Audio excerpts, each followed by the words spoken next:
always talk about, folks, in regards to who to trust and who's getting things wrong, who's getting things right. I want to ask you, do you trust China? Because the main conversation revolved around, do you trust Iran? If we make some sort of deal with Iran, like the deal that Obama made with the JPOA, whatever the acronyms for it is, but the deal that Obama made with Iran during his term, the notion was you can't trust Iran, so why get into deals with the nation of Iran? But I want to ask you, because Trump is in China, allegedly trying to get involved with a deal with China, do you trust China? And I'm asking that from a standpoint of the Trump administration admitted both China and Russia were actively giving weapons to and intelligence to the Iranians. So we're at war with Iran, and China is one of the countries that is actively helping them out. So why would we get into some type of agreement with China when they actually were obviously on the other side? Do you trust that they would honor the deal? Now, I want to present something to you that I think is very important that you may not know. Because right now, a lot of folks believe that shutting down the Strait of Hormuz is one of the biggest economic threats to the planet. Certainly to our own economy. You see what happened with the price of gas and things like that. So a lot of folks believe that shutting down the Strait of Hormuz is a major economic threat. I have a bigger one. And I wasn't going to go live, but I think this is so interesting. And you may end up hearing this in other circles soon, but it's not floating around yet. But I have a bigger issue that I think could really affect global finances, and it could really, really weaken America. So while Trump is over in China, and we're debating who has the upper hand, or as Trump once said, who has the cards, I'm going to tell you, based on what I'm seeing, China holds almost the entire deck. I get it that Iran and China have an oil deal. China's purchasing a lot of fuel from Iran, and if we can prevent them from getting it by shutting down the strait, it would hurt Iran fuel-wise.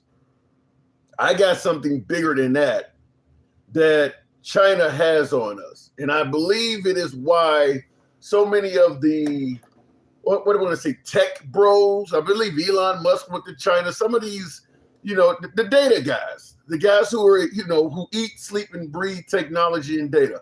Why I believe they are in China. And this is not just coming from me. I'm going to take this way up. So I want you to understand this is not just coming from some idiot on the internet like me who's way, way underground. And why the hell would we believe your ass? What the fuck do you know? It ain't coming from me. I'm just a messenger delivering this to you from who it actually is coming from.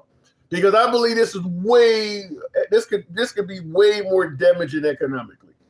I want to give you a quick clip from President Trump's own U.S. Treasury Secretary. If I have this queued up, this is what I believe is worse than shutting down the Strait of Hormuz and can cause more damage than the rising fuel prices. And I'm going to play what he says. It's only a few seconds long here, but then I'll explain it to you if I can get my sound system to work in somewhat detail, because I believe this is why we need to straighten this shit out with China. And Taiwan is at the forefront of this. Immediately, we need to straighten this stuff out. Conductors, I would say. Okay, I don't know if I got the volume up, but you absolutely need to hear this. I want to make sure my volume is all the way up so no one misses a word of this. This is Trump's Treasury Secretary. So this is one of his own guys. Doctors, I would say that the single biggest threat to the world economy, the single biggest point of single failure, is that 97% of the high-end chips are made in Taiwan. If that island were blockaded, that capacity were destroyed, it would be an economic apocalypse. So we are I don't know if you can hear it or not. The volume on it is not the best. What he's saying, the biggest threat is the fact that all the semiconductors are made in Taiwan. Now, the semiconductors are what we use for every fucking thing. Communication devices, technology, whether it's technology that we enjoy for leisurely purposes like television and computers, or weapons, our missile systems, all of that stuff, GPS, all of that stuff uses semiconductors. By far the world's biggest maker of semiconductors is Taiwan. You hear him say, because you know where Taiwan is located, you hear him clearly say that if China imposed a blockade on Taiwan, similar to the one that Iran is using with the Strait of Hormuz, similar to the blockade we have on Cuba, so that Taiwan cannot ship or receive anything. Companies like Apple have stated they only have a few months reserve of semiconductors. So if all of a sudden they cannot get their hands on semiconductors, just think about all the shit that Apple makes and all of the other Microsoft, all of that stuff. That would effectively stall all of the communication, all of the high-end devices, all of the technological advances going forward in this country and many others. But America is going to face the music significantly greater because we have a lot more of that stuff than other folks. But understand all of the high guidance missiles and all this shit that Trump is bragging about, the Tomahawks and stuff that we using on Iran, all of that stuff has those semiconductors in it. All of that stuff does. So all China has to do is block Taiwan, and they've built islands around Taiwan. I should have had a damn map prepared for you, but they have since built like man-made islands and stuff like that real close to Taiwan. So it would not be any difficulty whatsoever for China to impose a full blockade on Taiwan. I mean, the only way to stop it, you'd have to have NATO member nations, including America, willing to go to war against China to open that back up. You see how much trouble we're having opening up the Strait of Hormuz against Iran. Imagine if you got to do it against China in their backyard.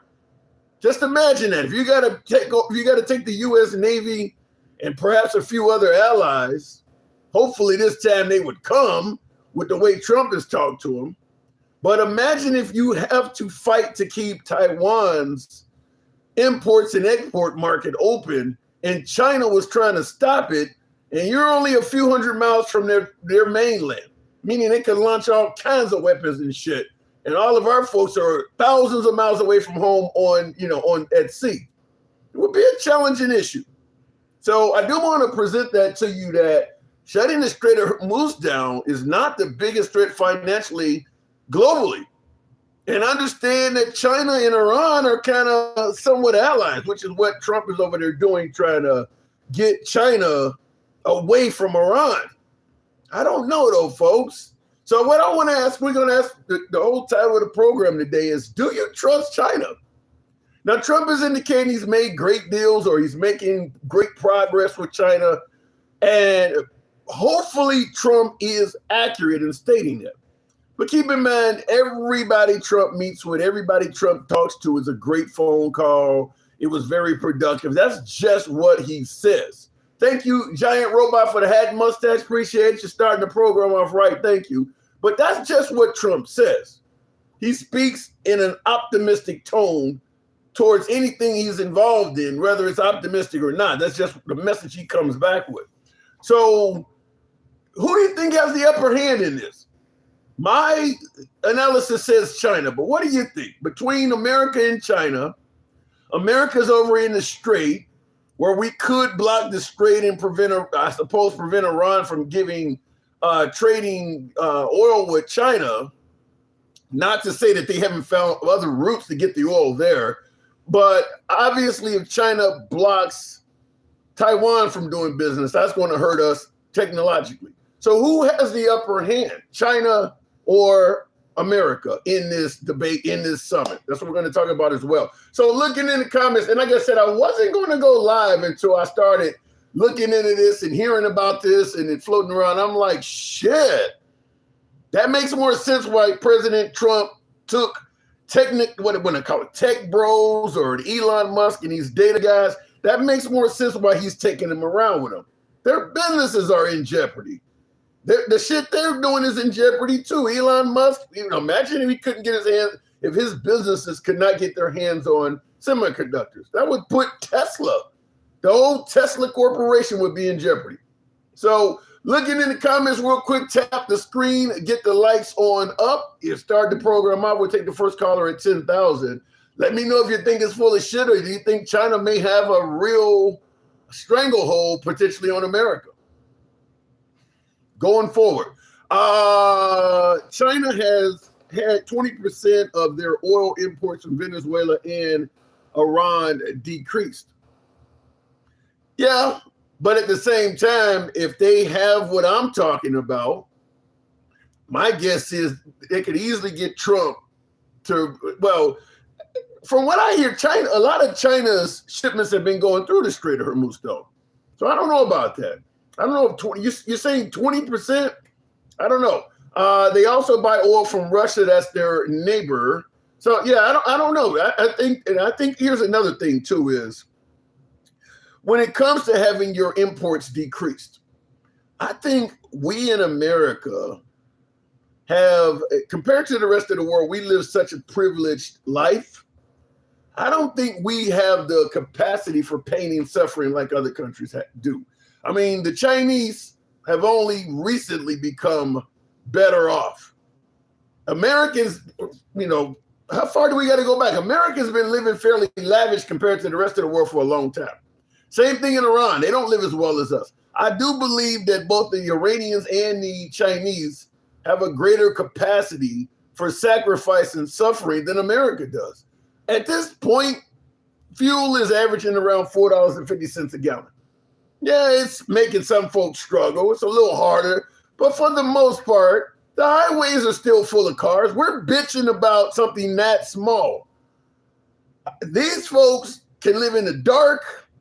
These folks can go without food. They can live and I won't say thrive, but I do believe they can survive with less complaining than us in America. I just think if you start taking shit away from us, we're going to bitch and complain a lot greater, a lot quicker. And mainly it's because we're a democracy. Those countries are dealing with dictators. So the dictator can say, shut the fuck up. In a democracy, you got a little bit more power as a people. So looking in the comments, we'll go straight to the box, tap the screen, get the lights on up to 10,000. So when is America first? I don't have an answer for that. In the comments, someone asked, when is it going to be America first? Mechanic guy, Phoenix mechanic guy. Be honest with you, I do not have an answer for that. I'm going to say based on what I've seen has been anything but. Most of Trump's accomplishments have been more international or attempted accomplishments. It depends on how you view it. But most of the stuff Trump has been doing, the big stuff, it's been international. I haven't seen him really pursuing anything of any significance that's going to benefit the American people as a whole. Okay, Trump RX. I think there are Trump accounts for children. Some of that's domestic. But most of the big shit he's doing is international. Taking whole countries, threatening to take whole countries is more international. So I don't know about the America first, at least not yet. In the comments, yes, massa, eyes be good, don't want no trouble. Ronald, appreciate the input. Trump lost the future for USA, says Mr. Greenland. Yeah, Mr. Greenland, I chopped your clip up, and it's a short, and yeah, people have been commenting on how sad that sounds to have someone like yourself who's genuinely in a foreign country saying that, and most Americans that I can tell agree with you. Let me go straight to the box, tap the screen. I need 10,000. Help your boy out with the hat and mustache. TikTok cap goes. This is a full show. Jeremy, good evening. Welcome to the program. Now, did you hear my monologue about China? The potential they have if they blockade Taiwan. You think there's any validity in that? Yeah, absolutely. It's pretty obvious that China is not our friend. They haven't been our friend for forever. The only reason why, the only reason why we even worked with them is because they were a shanty town for a long time. They were not particularly wealthy for a long time, but then we started, I think it was under Nixon that we actually, if I'm not mistaken, started to like move a lot of manufacturing overseas because it was cheaper. Yeah. I was going to say I disagree that we started working with them because they were a shanty town. We started working with them because we thought we could make a lot more money by assets than pennies on the dollar of labor. Yeah, but that's what I'm talking about. Yeah. Like poorer countries, you're able to pay them less. Yeah. And here's what's really fucked up about this. I mean, it's kind of a side topic, but we let a few folks in this country pursuing cheap labor to make themselves rich at the expense of all the working Americans. We let them do that. And now they've put the safety of all of us at risk because they've enriched China, one of our greatest enemies. So our enemy now has a lot of power due to all the extra jobs and money in the economy that a few folks in this country gave them so that they could make money. Yeah, that's fucked up. And actually, that reminds me of you read my article, and I actually mentioned that in there. Yeah. About the fact that I think that business owners that hire illegal immigrants for the same reason why we ship jobs overseas, which is for cheap, third world labor, should be put in jail. And for those who want to read it, it's New Rules for Conservatives on Substack. It's a good read. It's not long. It's a good read. I would recommend it. It's a good read. There's nothing conservative about cheap foreign labor. They're sure, I understand capitalism and to cooperate with countries that it makes sense to, but there's a limit to it. Capitalism is like a game, and any good game has rules. And if you don't enforce rules, it becomes chaos. But that's your Saturday out, Jeremy. We don't want big government, less regulation, let the free market decide. Well, the free market decides this shit because some folks are saying that even though we don't get most of our oil through the Strait of Hormuz, the reason why gas costs so much in America also has something to do with oil companies price gouging. You don't regulation. You want to let the free market decide. The free market has decided, let's rip these motherfuckers off. I mean, that's what your party wants. The thing is, I am for the free market. What I am for, though, is a free market that has rules that we all universally obey. So the idea is not that the government decides every little thing that happens. Is that it sets a set of ground rules for each market and says everyone just play fair, and when you don't play fair, you get punished. You know what I mean? But other than that, the government kind of leaves it alone. And I don't think every market is the same. For instance, healthcare is not the same as, say, toothbrushes. Right. Toothbrushes, it's an easy market to get into. Almost anyone can get into it with a low cost. There's economies of scale which applies to everything. But it's not the same as something, say, like energy or healthcare. Energy and healthcare need more regulation because there's such a massive amount of investment you need up front and knowledge and specific know-how in order to do it correctly. That very few people can actually compete with other companies. You don't have, the point of capitalism is that you have as many companies as possible competing for the same customers. If there are only a few companies, they can turn into monopolies real fast and not obey any rules. Yeah, but I mean, I'm pro-capitalism. But I'm pro-reason too. There's a difference between being pro-capitalism, where you treat capitalism like a god, versus saying, okay, capitalism is just better than socialism.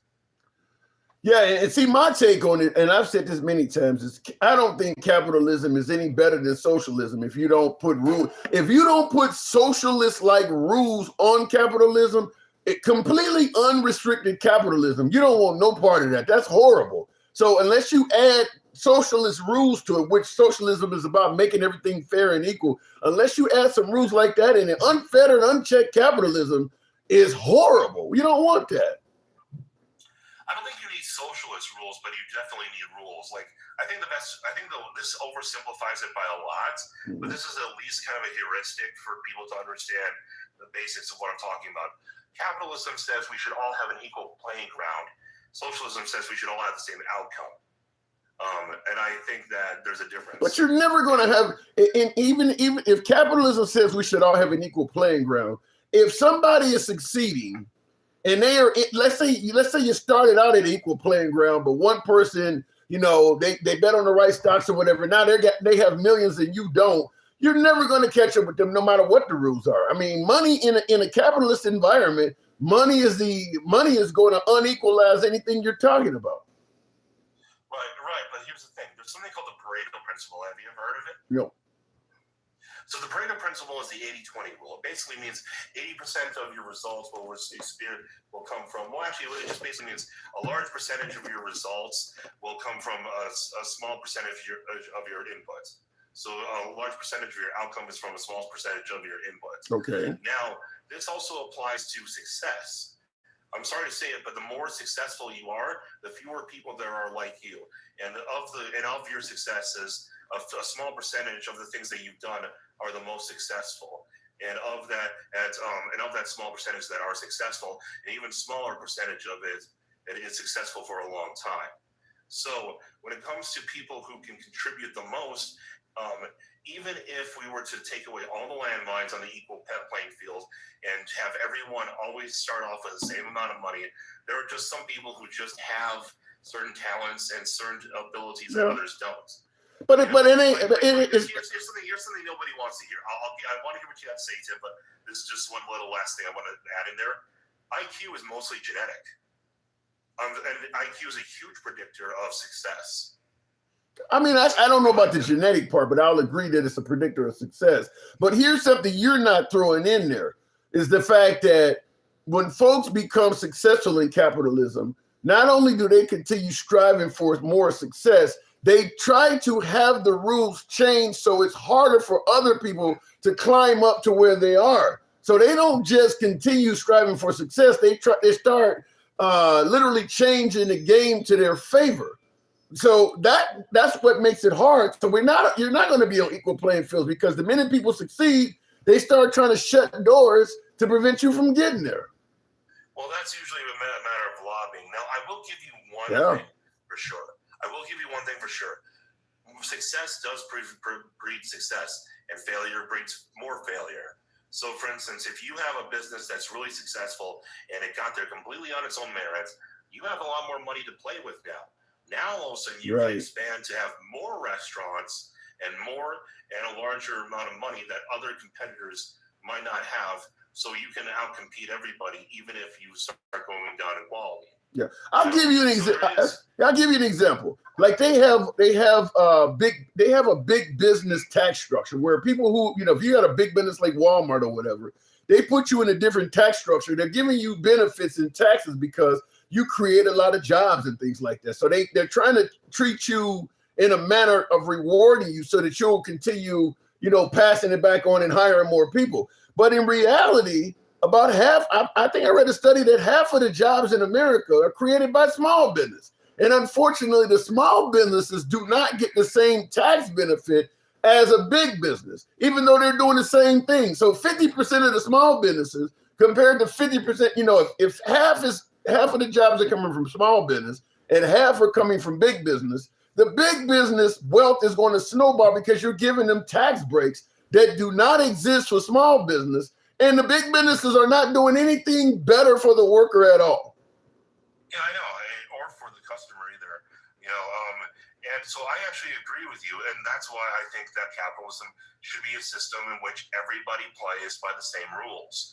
But unfortunately, we don't really have a true capitalist system. We have a mixed economy. We have a little bit of socialism, a little bit of which is more command economy, actually, a little bit of what's it called, primitive economy, which is like hunter-gatherer. We have that's like hunting and stuff like that, right? And growing your own food and shit. We have a little bit of the free market. So we have a little bit of everything, which I'm not 100% opposed to, but I do think that we should have a capitalist system with rules. But again, and I don't think I do. I'm someone who's a conservative who's willing and to admit that capitalism isn't perfect. It's just that every other system has always failed. Always. Well, like I said, if you take away the rules to make capitalism fair, which I refer to them as like socialistic like rules. You disagree with the term, but if you take those rules away, capitalism in this country will fail as well. I mean, you hear the left talking about eat the rich and stuff like that, because the fact is the current state of capitalism in America, more and more people are failing at it. I mean, just think about the percentage of folks in this country that have worked most of their adult lives in our capitalistic system, and they have little to nothing saved up for retirement. And it's not because they've been managing their money like shit. They ain't been getting paid much. You got people who, my age working for $20 an hour. How much money they gonna put toward retirement? I mean, I mentioned Walmart. Think about what Walmart pays its average employees. How much are you really going to be putting toward retirement if you work there? So that needs to. That's a perfect example, because when I lived in Australia, they had what was called the superannuation, which is similar to our 401k, but it was mandatory by law. Your employer has to take 10% of your salary and put it into a retirement account.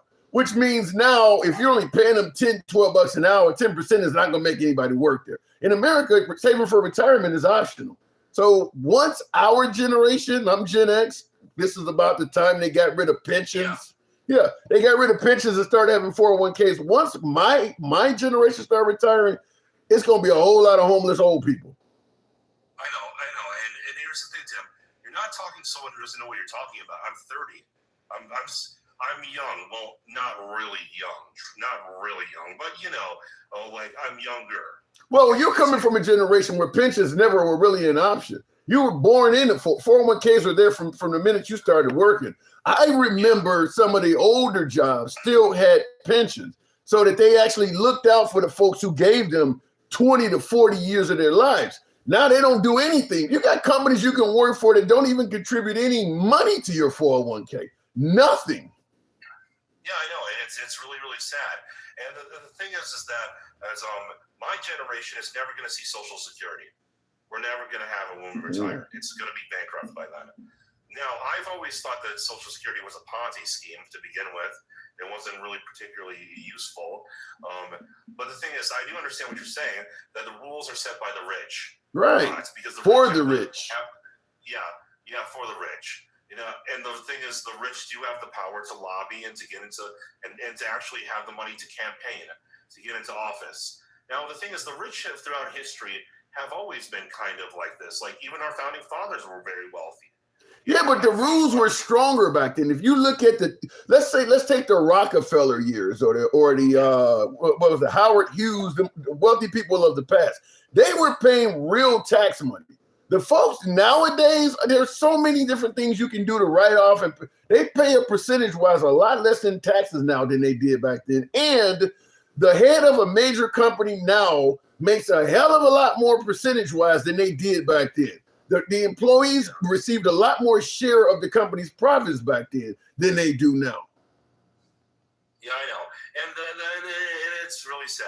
But again, I still think capitalism is still a good system.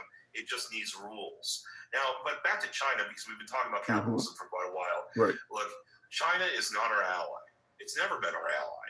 They've just kind of went along with us because we're big daddy war bugs, and we have the money to invade other countries and crush them really fast, and to build up infrastructure like nobody's business. We basically pulled China out of what they were. They weren't particularly wealthy before Nixon started investing in them,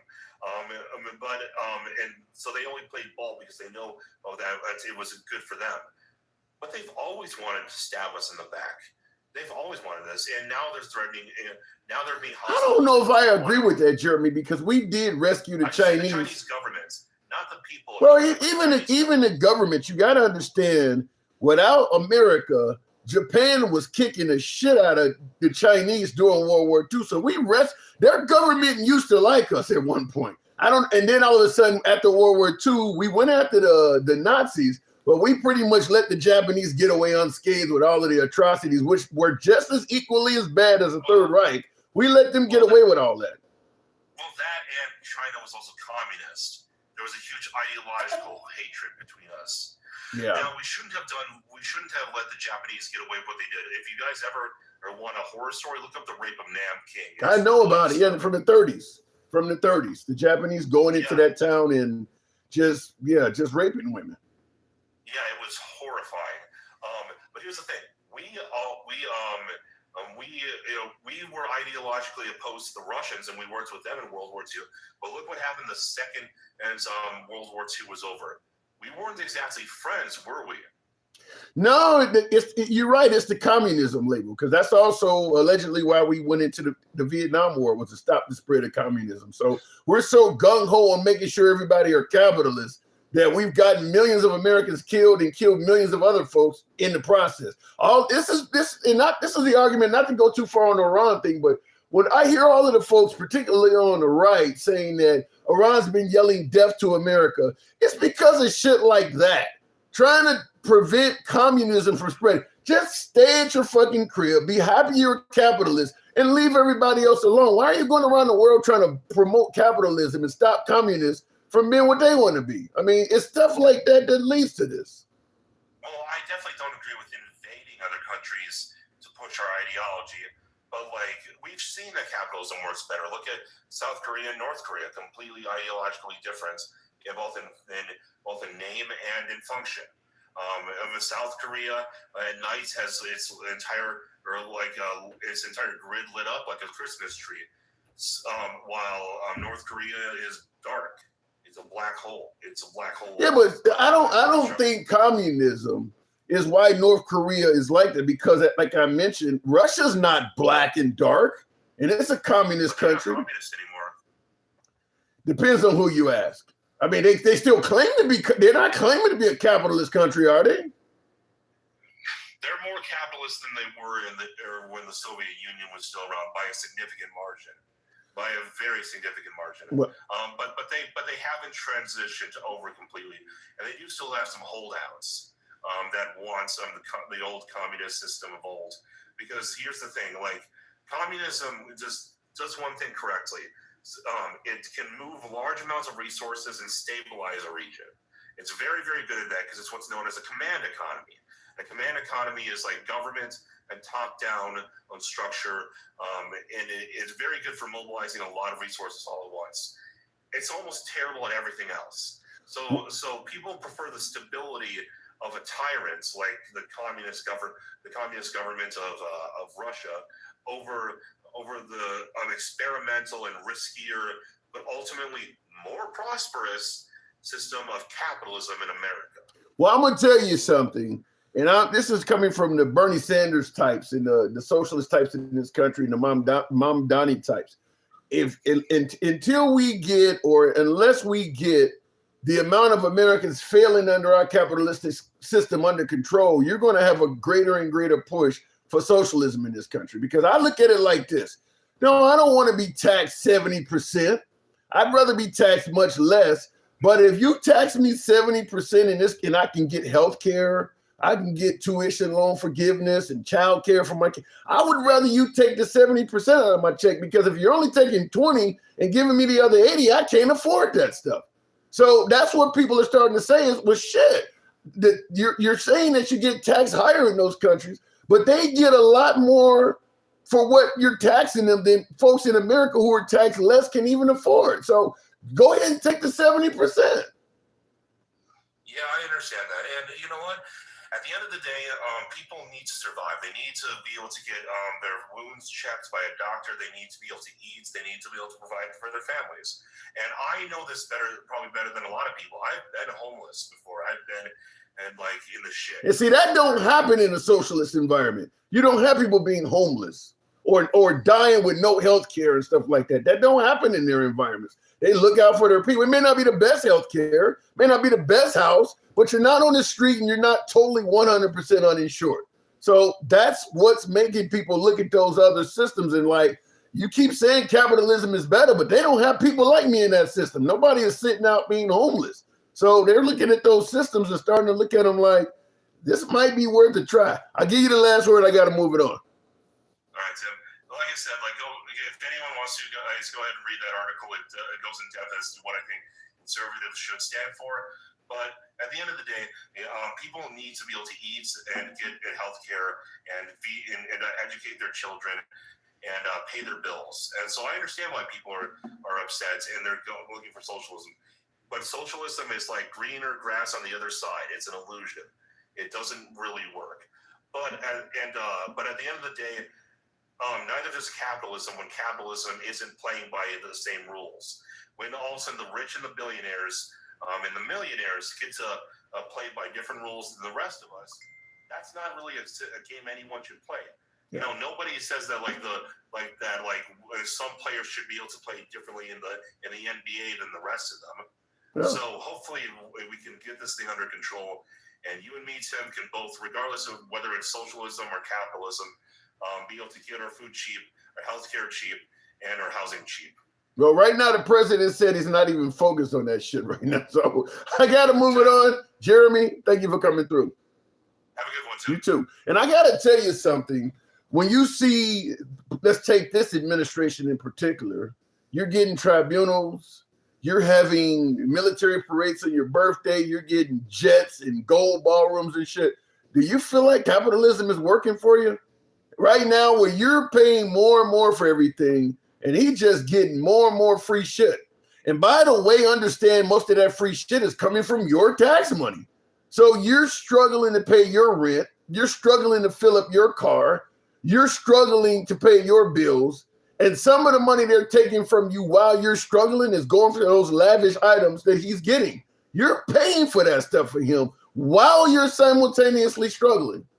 He's talking about, we need a ballroom so we can host parties and shit. I don't have a fucking house. How the hell am I going to go out and get a job and you're going to take some of my tax money to help you build a room to party? I barely have a house. So this is what you're dealing with. Communism is not as good as capitalism. I get it, but this is capitalism, and that's not selling well for the young folks. Tap the screen, get the likes on up to 25,000. We'll go back to the box. We're talking about, do you trust China? Because President Trump is over there currently about to make a deal. Help your boy out with the TikTok cap, hat, and mustache goals, if you will. If you're watching us live currently on Instagram, TikTok, Substack, or Clapper, feel free to follow the program. If you're watching us live on YouTube, give your guy a sub. It sounds like a king taxing the shit out of us for the eat cake. Yeah, it is kind of a let them eat cake type situation. It really is, in my opinion. When you got the likes of the late Charlie Kirk saying, you know, they shouldn't get free lunch in schools and healthcare and shit like that, and then he's getting all these lavish items, it does look like that. I mean, look, if we need a ballroom, we need a ballroom. If you need to upgrade Air Force One, I get it. But there is a such thing as optics. Wait a while until you straighten up the other shit first. And then, I mean, you can fly around in Air Force One for a few more months. This don't have to be done now. We absolutely don't need a tribunal. There was no immediate need for the ballroom. I mean, you're talking about being a nationalist country. If you're going to be a nationalist and practice nationalism, you're not going to have a lot of guests here any damn way. There was no need to rush for that shit in the middle of this current environment. So there is a such thing as optics. I'm not saying he may not be right. We may need a ballroom. We may need a new Air Force One. I'm not disagreeing with him, but the optics are doing it right now. It just looks bad. People are really struggling. Let me go back to the box. Sight, beyond sight, I think that says. So now the liberals want, what are you saying, that want to outdo cutbacks or something like that? Buckeye in the comments, do you think the optics of what's going on right now? President Trump, military parade, UFC fight at the White House, selling Teslas on the White House lawn. What else? Ballroom, a new jet. Right now in this economy, are you telling me the optics of this looks okay to you? You're fine with all of that. While Americans are paying 40% more for tomatoes, 20% more for airline tickets. I don't know, God knows what, about 40% more for fuel, and there's no promise that it's going to come down anytime soon. You really think all of that shit should be purchased right now with the money from the people that are struggling? Does that make sense to you? Let me go back to the box, tap the screen. I don't know what happened with my last caller, but we're moving on with Ratfish Baiting. Is that what that says? How's their energy costs going in food prices? Bad for the American citizen. It's not going good at all. Israel gets free health care in college on our tax dollars, and that's another one. I mean, the optics of it looks terrible if you ask me. Stick the ruler, tap the screen, get the lights on up. BDS Trump has. What did he say? Trump has Biden derangement syndrome. Stick, good evening. Hey, what's going on? Not much at all. You got a loud background. You Yeah, good? I moved out of there. Okay, Is that better? perfect. So, did you hear my monologue about China posing a grave threat to the technology industry if they shut down import exports coming out of Taiwan? Yeah.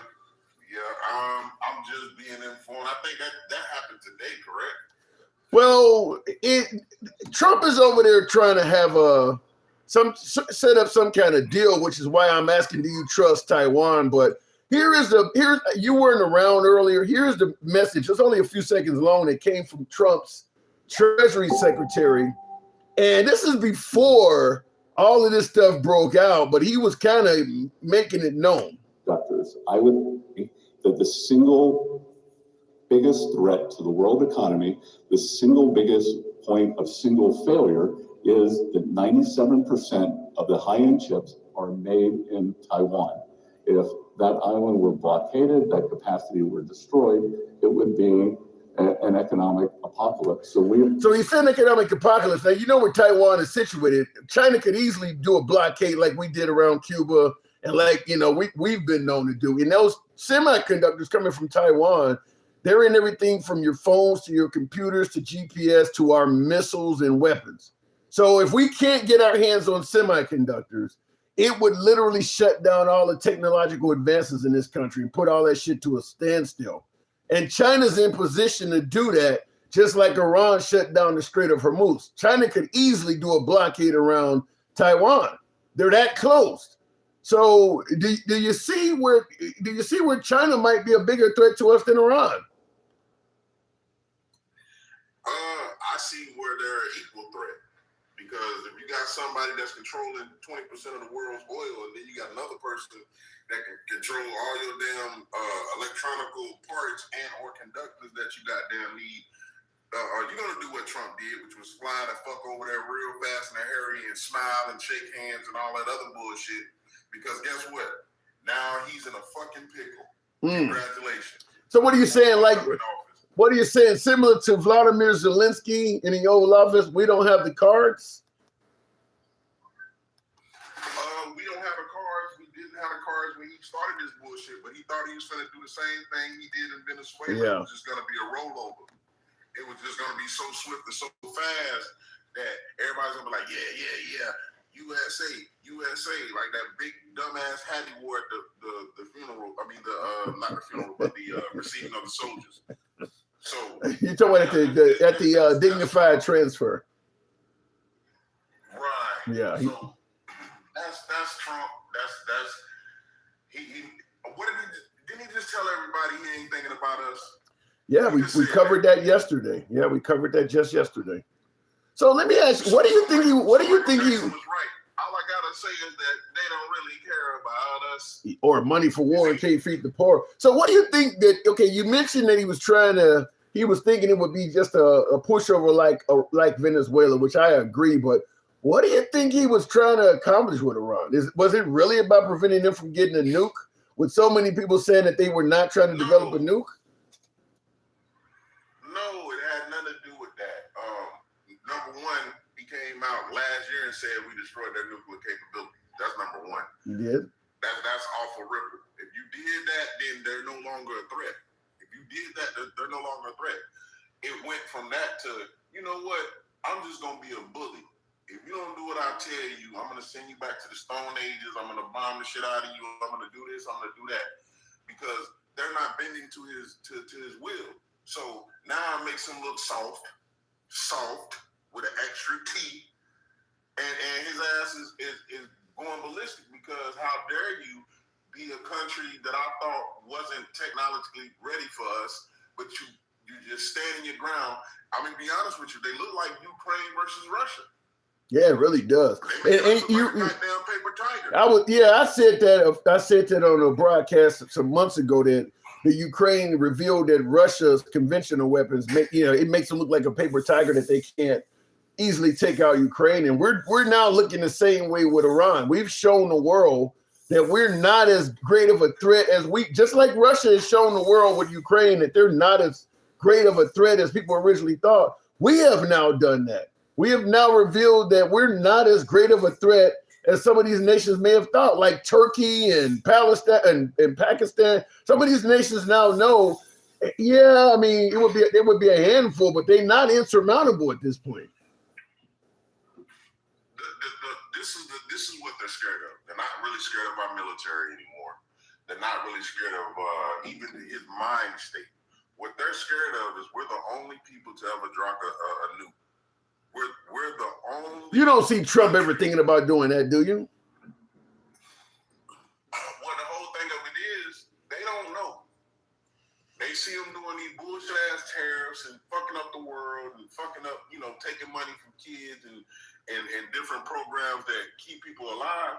And just like MAGA React said, if he would have said that, they would have felt like that they would have been in a pickle, or they got him in a pickle. So he did the bullshit that he does. He gets on TV and act like he don't care, which he doesn't. But he's not gonna ever say he was wrong or allude to anything saying that he was wrong or he's fucking up. Well, he believes he believes apologies is a sign. He believes apologies are a sign of weakness. But here's what I don't get. I remember I did a video on this a few weeks back. I used one of the old U.S. Navy recruitment commercials back from the early 2000s, where they referred to the U.S. Navy as a global force for good. That's literally the quote they said in the commercial. Join the U.S. Navy, a global force for good. And what I'm thinking is we've went from that sort of label to now, an aggressive nation. And when it comes to potentially having Trump use a nuclear weapon or something like that, here's the problem is that every time Trump does this non-traditional shit, he basically opens up other countries to be able to do it. And the U.S. can no longer say you're wrong for doing it. Like we seized Venezuela. So if China tries to seize Taiwan, what can we really say? I mean, every time he takes one of these steps, go ahead. No, I was just gonna say, man, listen, he don't give a damn about that. He's the top dog in American imperialism. He don't give a fuck about none of that. All he cares about is how he looks. He wants his name on this, his name on that. He wants to give me $1 bill, a $250 bill. I don't know where the fuck that came from. Put my name on the passport and my fucking face. Like this is what he's about. Give me a ballroom. Like not give the United States a ballroom and we're gonna hold certain things where I'm gonna invite U.S. citizens. No. This is for other people and other shit in other countries. It's to host other people.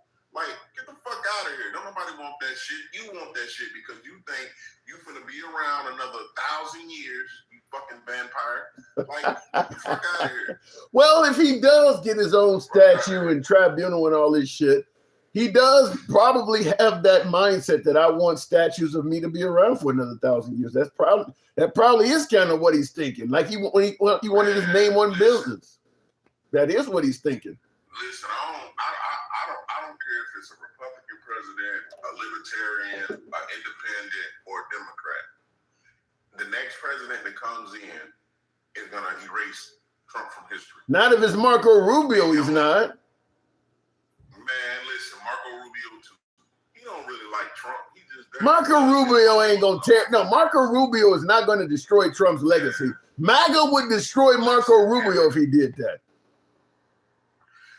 Number 2 is waiting on his ass to croak off a Big Mac. J.D. Vance is not going to destroy Trump's legacy either. Listen, when Trump is up out of there, whether he actually is done with his presidency or he expires early, everybody that said Ted Cruz, all of them, everybody that ever said anything bad about Trump is going to go back to, well, it was a harsh climate and I had to do what I had to do. Yeah, all of them right now is named Toby. Everybody is named Toby, Kunta Kinte. Everybody is black right now. Everybody black. So ain't nobody trying to hear that shit. They gonna do exactly what they do. They playing the game, which is I'm gonna act like I like this dude because that's all it takes. That's the stupid part of Trump. That's the stupid part. He can be bought. Everybody is acting like they like this dude. But what they're doing is they're scared, right? Don't know why. He softened it. What the fuck you mean you don't know why? Look at wait, hold on. What do you mean you don't know why? Look at long-term politicians who could have spent the rest of their life in power. Liz Cheney, Mike Pence, Marjorie Taylor Greene. Them folks could have rode off into the sunset, honorable members of the Republican Party. They crossed Trump, and look where they're at now. So they have a reason to be scared. He is destroying people. No. So again, they're only scared because of his base. They're only scared because of the people who just are bitches and hoes. That's all it is. Bitches and hoes, huh? Trump. Yeah, they need to be on the corner getting that money because right now they asses in the house just stacking. They getting paid on a partial shutdown. Like they was getting paid on the full shutdown. Like we need to not only for rules of the presidency, but rules for their ass too. If y'all want to do it, if y'all can't get in there and fucking work a deal out to make sure everybody gets paid, then y'all ass don't need to get paid. I think you're greatly underestimating. I think you're greatly underestimating the power of Trump as we stand. It may weaken as time goes on. If you get it, only way I think what you're going to get, what you're suggesting, where Rubio and Cruz and all of them are going to come out and tell the truth and admit they're scared. You're going to have to get a liberal government to follow up Trump and offer whistleblower protections for them. But if it follows up with Vance or Rubio, that ain't going to happen. And they're not going to come out and say anything negative against Trump because they'll still be riding the wave. Man, listen, they're not going to ride no wave. Trump ain't got no fucking wave. That shit is flat. That's a tidal wave. It's Lake Placid right now. Are you kidding me? What Trump is doing right now, what Trump is doing right now to U.S. politics is not just a wave, it's a fucking tsunami. No one has ever taken over, no one has ever reached the presidency and had as much power as Trump. I think he's more powerful than George Washington was. No. He's only powerful because of those people who actually can fucking do something about it are being fucking loyalists. They're shutting. What's the difference? They're saying you're the best President Trump because of his base. It's not him. But I'm not arguing your point. What I'm saying is Trump has more power than any other president in our history. We can go back and forth on why he has the power, but fact is that man can do anything he wants at this point. Listen, the only reason he can do what he wants is because of the Republicans that are in right now. I'm not arguing that. It's a three step. I ain't even including the judicial, right? But they're scared of his base as well. If he can be getting, if they can get close to him, and everybody keeps saying they done got close to his ass 3 to 4 times, right? If they get close to him, think about what they can do to you, and you ain't got no fucking security. They can't touch you. So I'm gonna fall in line because at any moment, all Trump has to do is say, look that way. And guess what? They're going to look that way, and then there's going to be some fucking right-wing leftist, a right-wing fucking extremist, and they going to do what they do. Because we've seen it time after time. We've seen it, but... In there too. Guess what? There's going to be some extreme leftists in there too, and guess what? Anybody can be touched. You had somebody running a fucking ballroom with shit that looked like Blade. He had a fucking all-black trench coat / outfit on with a fucking pump and a damn handgun and some knives. Man, what are we talking about, man? And then he was one floor away, but at the same time, that's what I'm talking about.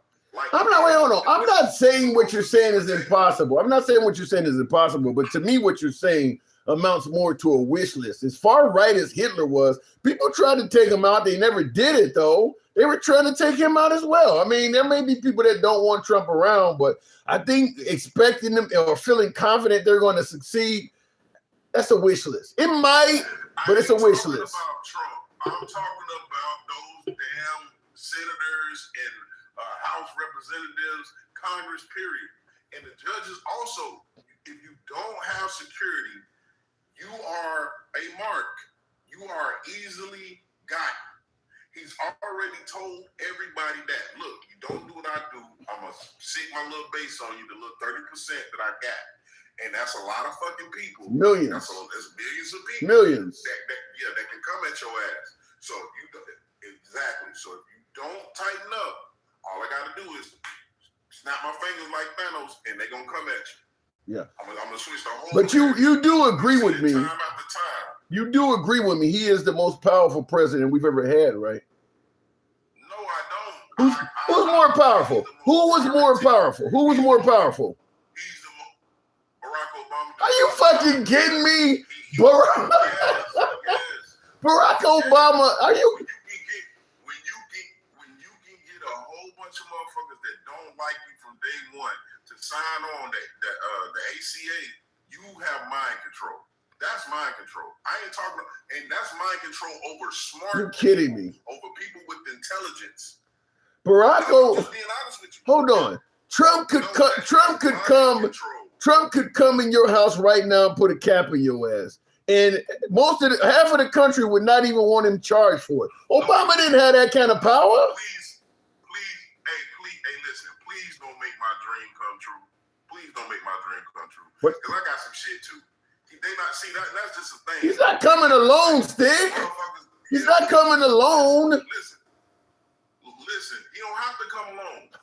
Listen, I'm not that dude. They don't. You are that dude. If Trump wanted you taken out, yes, you are that dude. Trump could have you taken out before the end of this broadcast. They're gonna have to do it so covertly that I don't see anything coming my way. Because the moment I see everything coming my way, I'm swayed too. Stick. I got a bulletproof vest too. Stick. Listen, Stick, you're crazy, man. I want all the smoke. I wish ice would have ran up on me. Stick, you would be smoke. We just took out a member of the cartel in Mexico. We just took out a member of the cartel in Mexico a few days ago. You think they can't get your ass? Really? Listen. When you know, you know. When you don't, you don't. When you're in oblivion and you just walking around, perfect story. Right? And I'm gonna tell you, Saddam told this story.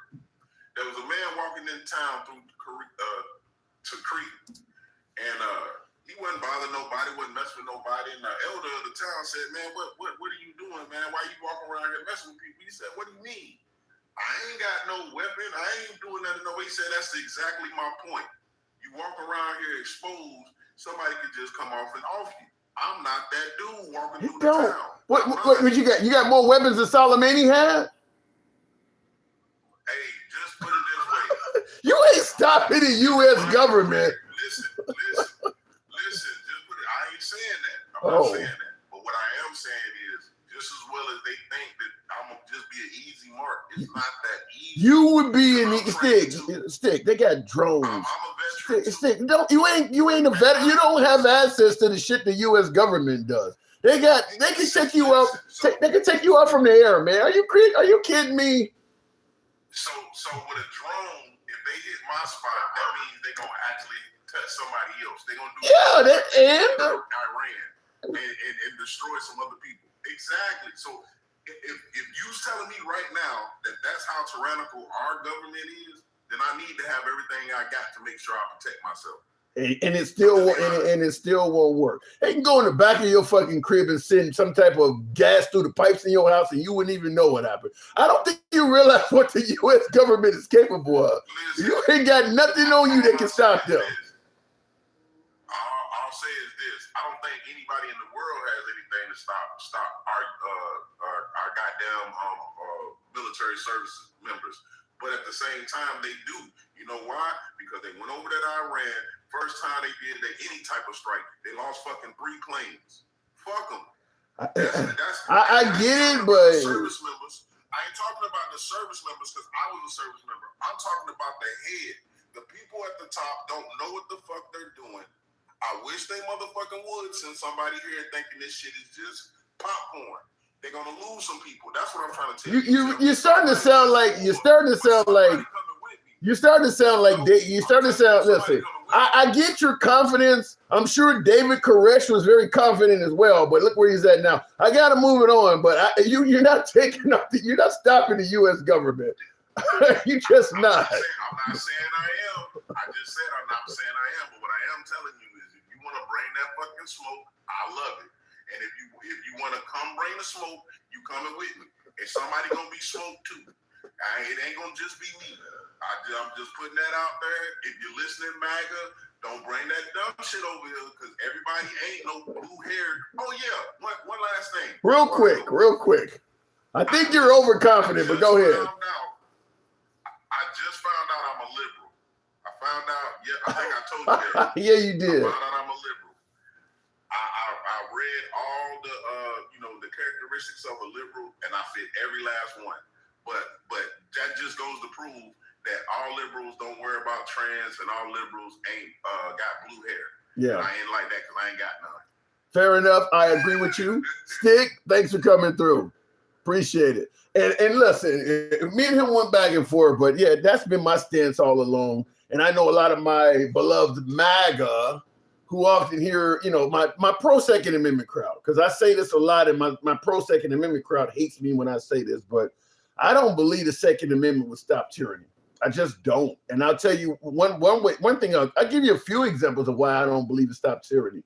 The Second Amendment has been around since the beginning of the country, 1789 or whatever, when the Second Amendment was passed. So most of America's history, we've had the right to bear arms. It didn't stop slavery. It didn't stop women's suffrage. It didn't stop Jim Crow. It didn't stop Black Wall Street. It didn't stop any of that stuff. The government has been tyrannical right alongside the Second Amendment for most of its history. And in many cases, the people that were being victimized had firearms. They actually, during the Jim Crow era, there were a lot of people that had firearms. Didn't stop it. I mean, and I mentioned Black Wall Street. That was a community full of folks that were middle and upper class African Americans that had firearms and things like that. They actually did try to fight back. They just went and started using World War I planes and bombed them from the air. And then they killed them. So I don't believe the Second Amendment stops tyranny. And then, of course, I've been using the more recent example of ICE in Minnesota. You think Minnesotans don't have firearms? ICE went to Minnesota at the behest of Trump and J.D. Vance, telling them they got immunity. And they were able to do whatever the hell they wanted to do in Minnesota. They were able to stop people randomly, violate people's civil rights and every damn thing. They couldn't do shit with them because they were heavily armed and they had the full blessing of the U.S. government behind them. You think the citizens of Minnesota don't have guns? Couldn't do shit. Couldn't do nothing. So, and if it got out of hand, Trump would have sent more ICE.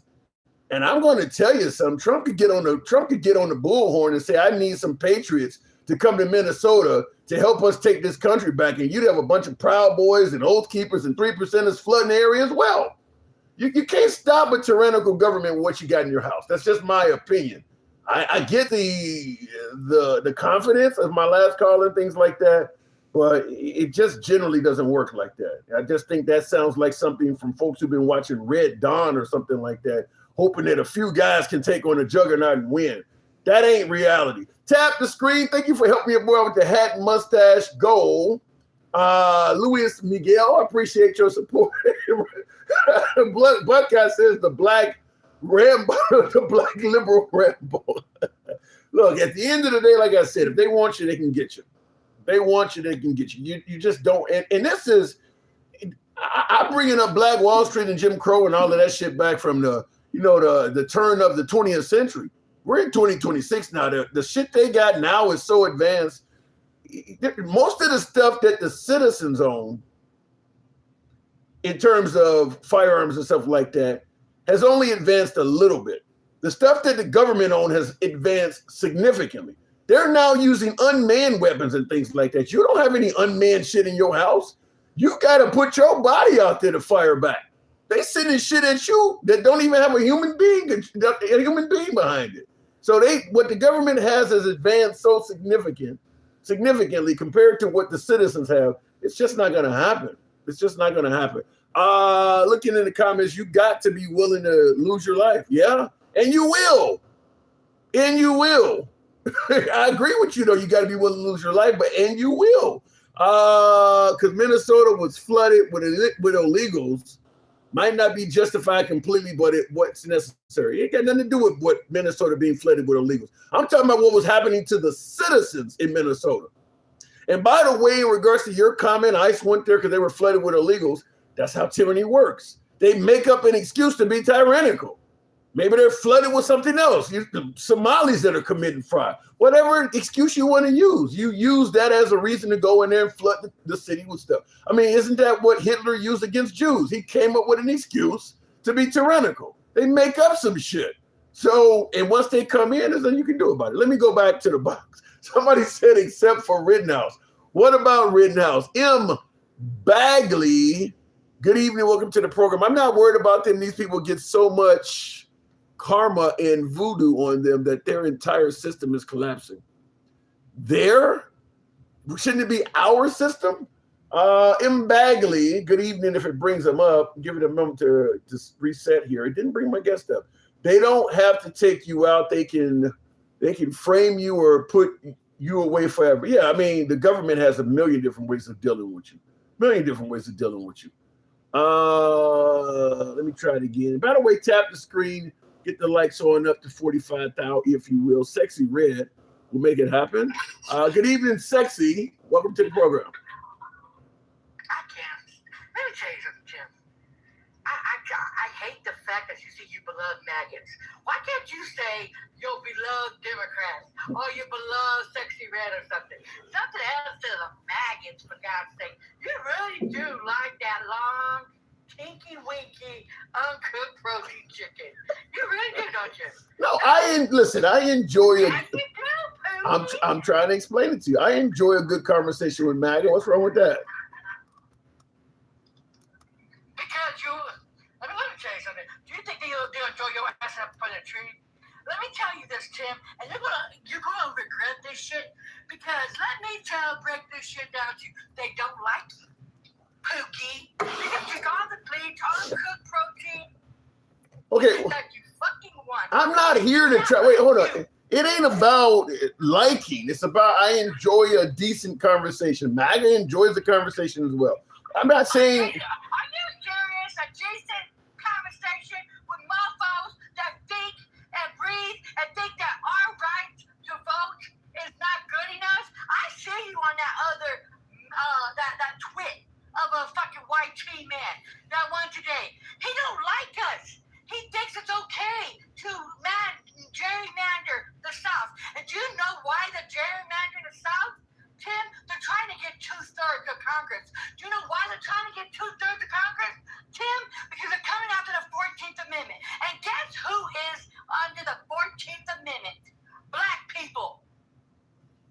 They're trying to take that from us, Tim. So and you want me to cupcaking with our enemy. Let me ask you something, Sexy. If they and I heard the request to repeal the 4th Amendment. I've heard that. If they overturn the 14th Amendment, what do you think they have in store for African Americans? Tim, they're going to take us back, Tim. Back to what? Beyond. They're going to take us back to beyond Jim Crow. This is like Jim Crow 2.0, man. Well, my mom and my dad lived through Jim Crow. My mom and my dad went and protested. See, this is why I can't stand the FBA or whatever shit. They think that Mexicans didn't do shit. Mexicans didn't do nothing, and all the Afro-Latinos ain't black and all this bullshit. They was out there fighting. Mexicans was out there fighting. And do you realize that Mexico abolished slavery before Yeah, but you said United States and stuff? So yes, they're coming after the black and brown people. you really believe MAGA and Trump supporters would want to take us back to Jim Crow? Why would they want to take away 14th Amendment? Why do they want to gerrymander everything? Why, Tim? Why? Well, Why do you think that is, Tim? You know, Tim, the white team is on the wall. And let me tell you something. While you over here cupcaking and we have to fight, Tim. And you won't fight back with them, but you know what you do? You fight back with me. You fight back with all the dimmies that come up on here. You know what I mean? You always push back, but you never push back with the white team man. that is you're gonna tell me that's bullshit. That's bullshit. No, it is. I'll tell you what. Hold on, hang on. I'll tell you why it's bullshit. You just started this live out by telling me you heard me talking to Straight Talk earlier. You're going to tell me all of the shit I said to him ain't pushback? Okay, let me tell you something. It was bullshit. What you just said was bullshit. Let me tell you something. With your cupcake looking ass. You're bringing, you're bullshitting. You're bullshitting. Let me tell you. No. Yes. Yes. Be quiet. Quit calling with your little white tears. Let me tell you something. Yes, that's why You bullshitting. That's why I'm laughing. Sit your ugly ass down. You bullshitting. Let me tell you something, Tim. I cannot. You have to start pushing back. You got to start. Because freedom of speech, honey, is for our government. It's not for everyday use, honey bunny. It's not. Misinformation is not under free speech. If you listen, here's why you. It's not. No. Yes. You bullshit. If you listen to that live earlier, and you walk away, you bullshit. If you listen to that live earlier and you don't think I pushed back, then you just didn't hear it. No, you push back on us. But you don't push back on the white team. What the hell is Straight Talk? He ain't white. You don't push back the cupcake. No, you bullshit. You didn't listen to shit. You didn't listen to shit. No. And you don't push back. I add some more Democrats. They'll tell you that. I was saying. I was literally telling her. Are you doing it? Blah, blah, blah, blah. This is all you doing. You didn't hear me tell that man he couldn't eye holes out of his damn sheets and shit. I was saying, you didn't hear that. For you to say I didn't push back, you did not hear that. You have to start pushing back harder, Tim. What the fuck you want me to say? Go off on the asses, Tim. Yeah, to quit acting. You know what, Tim? Get you some kahunas. If I tell a man, you on some bullshit. If I tell a man he at home, if I tell a man, no, if See how mad you are with me, Tim? no, because you on some bullshit. Because you on some bullshit. Bullshit, right? Yes. I'm on Bullshit. Look at you. Certified bullshit. Certified bullshit. And go kick ass on the white team now. How about that? Certified Instead of a bullshit. black woman, why don't you get you some kahunas and start saying bullshit towards the white team?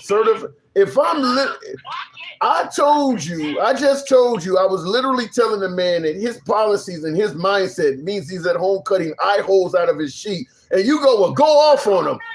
No, you're not even listening. You're just talking. If I tell, you're doing it again. You're doing it right now. You're just talking. You're not listening. You're still doing it. All you doing is talking. You still doing it.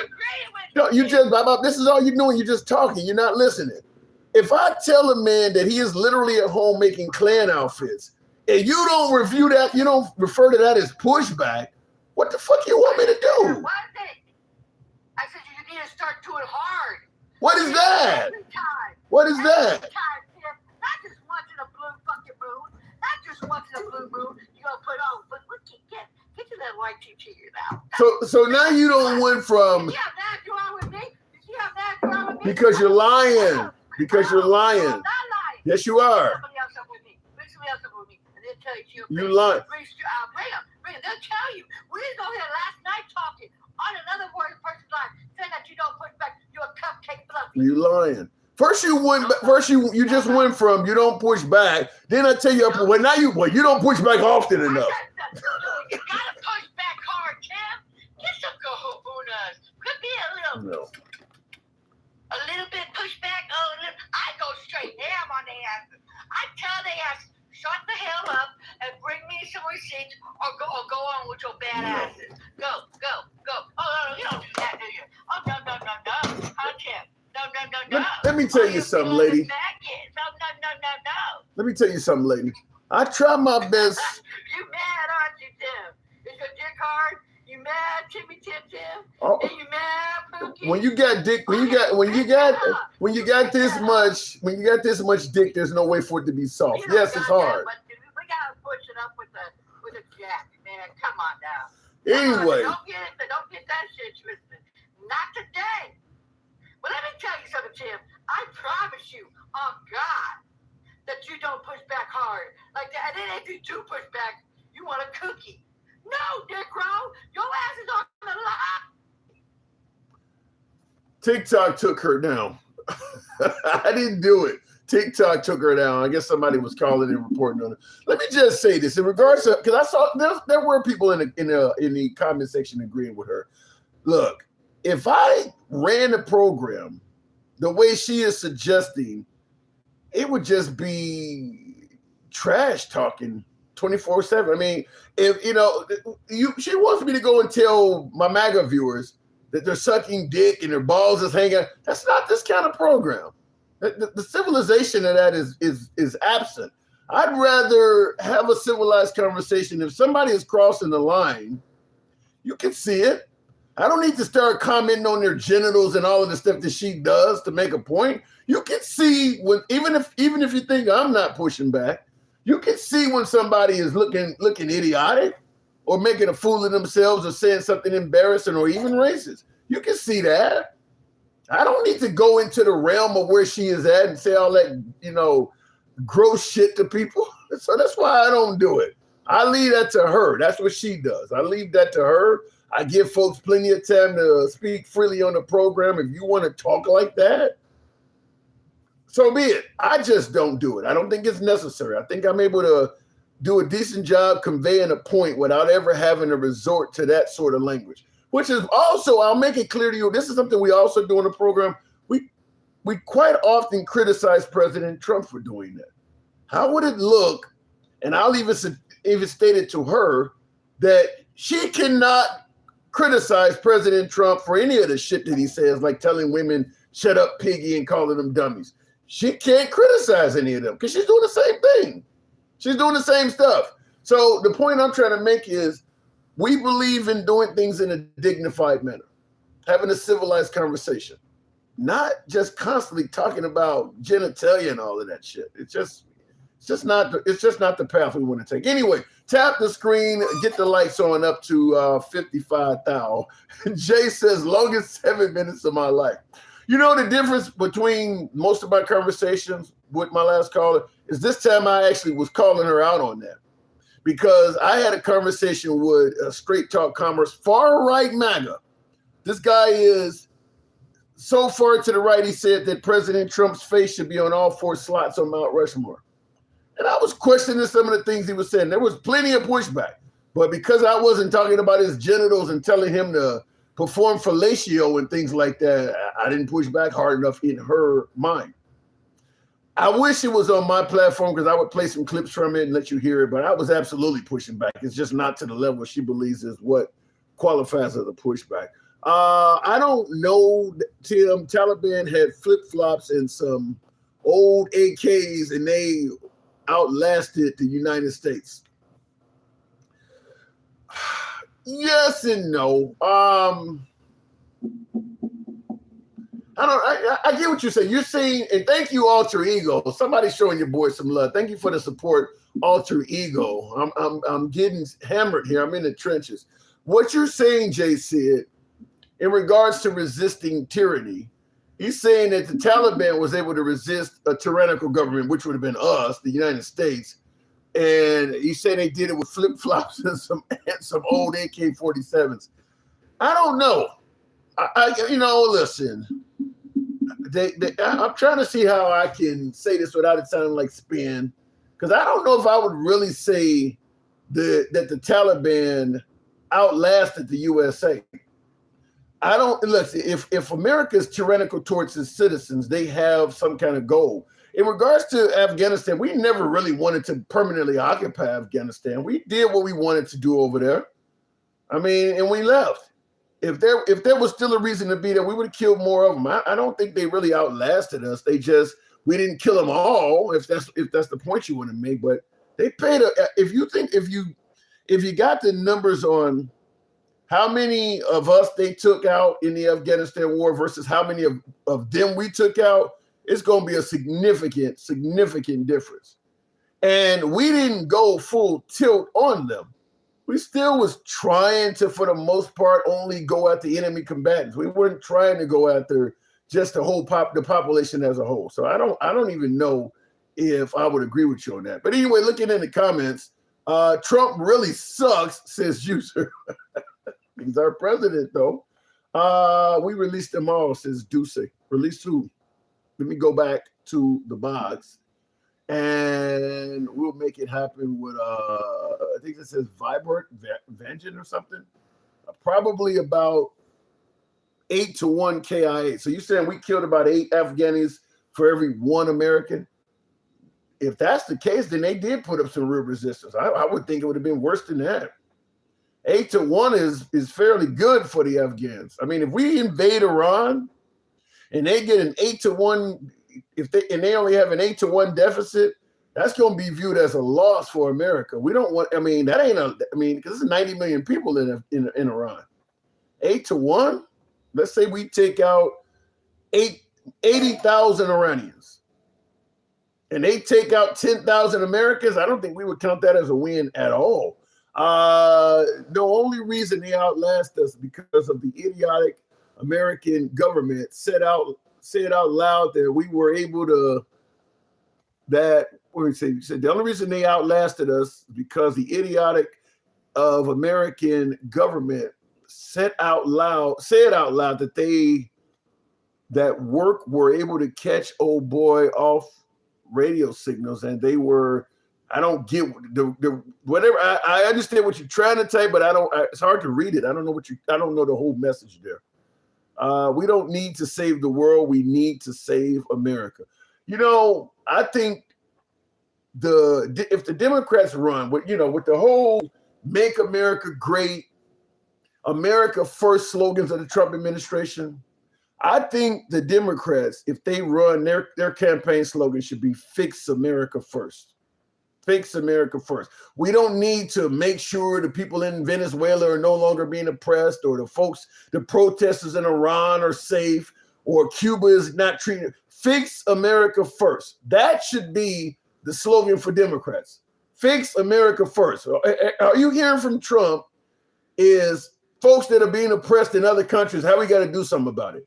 Nigerian Christians are being persecuted. We got to go do something. What about all the people here? Go fix Los Angeles, all them motherfuckers laying in the street that are all Americans. Some of them are veterans. Go fix that.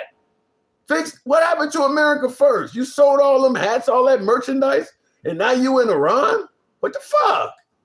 Fix America first should be the slogan of the Democrat Party going forward. It would be a good play on what Trump came up with, and it would certainly be a counter that everybody could understand. You know damn well they don't care about that.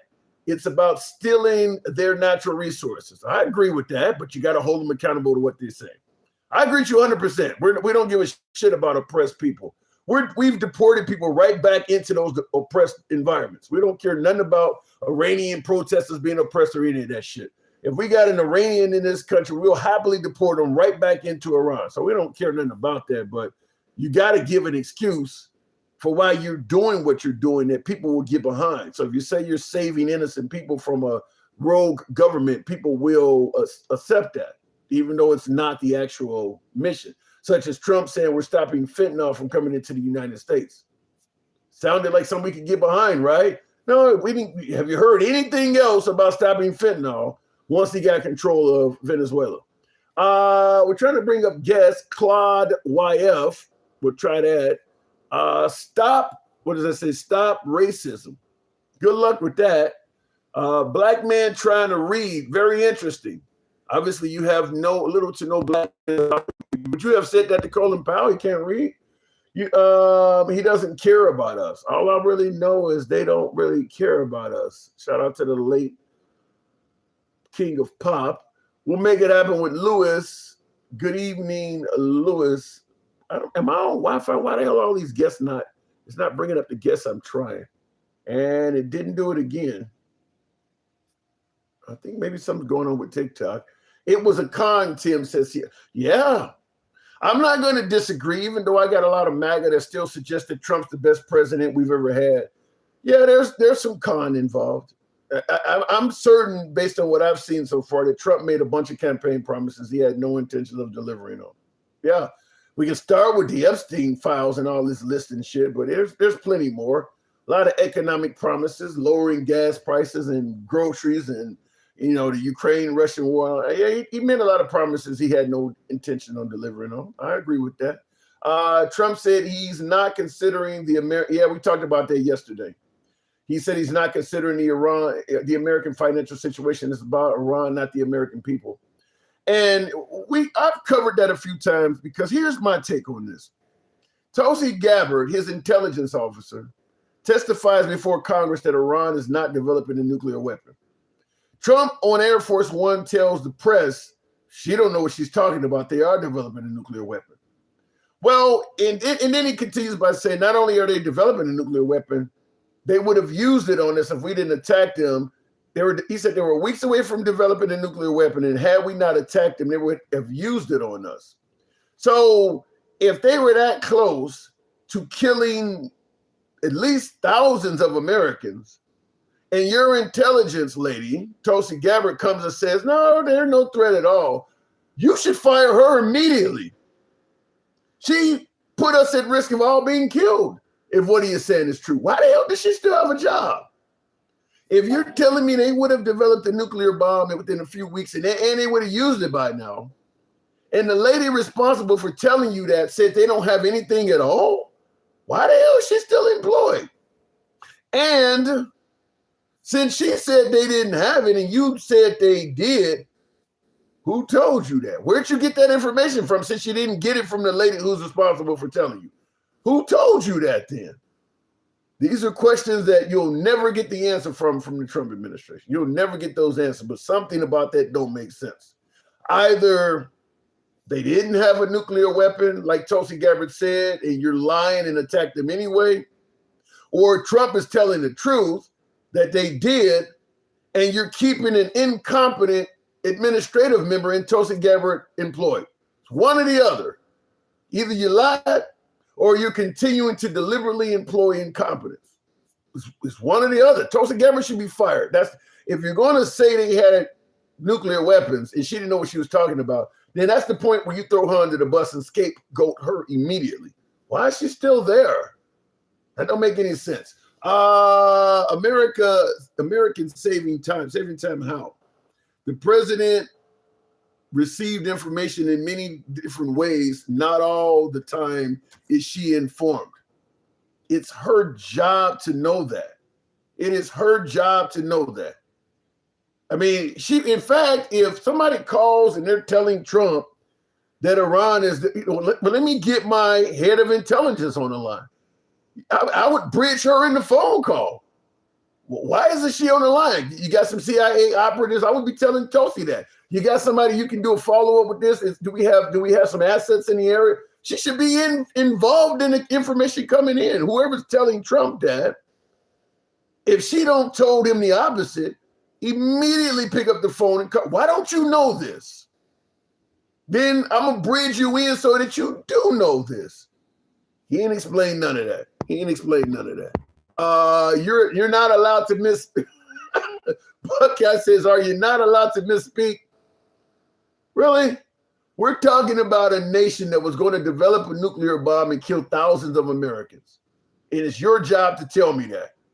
You don't come back with, well, oops, I guess I just slipped up on this one. No. Yes, you're not allowed to misspeak when that's your fucking job. You don't get a second chance to do that. That's a fuck up of epidemic proportions. If you mess that up, you got to go. No, you're not allowed to misspeak on whether or not somebody's going to nuke us. Let me go back to the box. That's crazy you didn't even ask that. Sherber could even welcome to the pro. Am I allowed to make one mistake? It's like the last guy left with Hiroshima. Whoa, I thought the U.S. was playing. Am I not allowed to make a mistake? Sherber, good evening.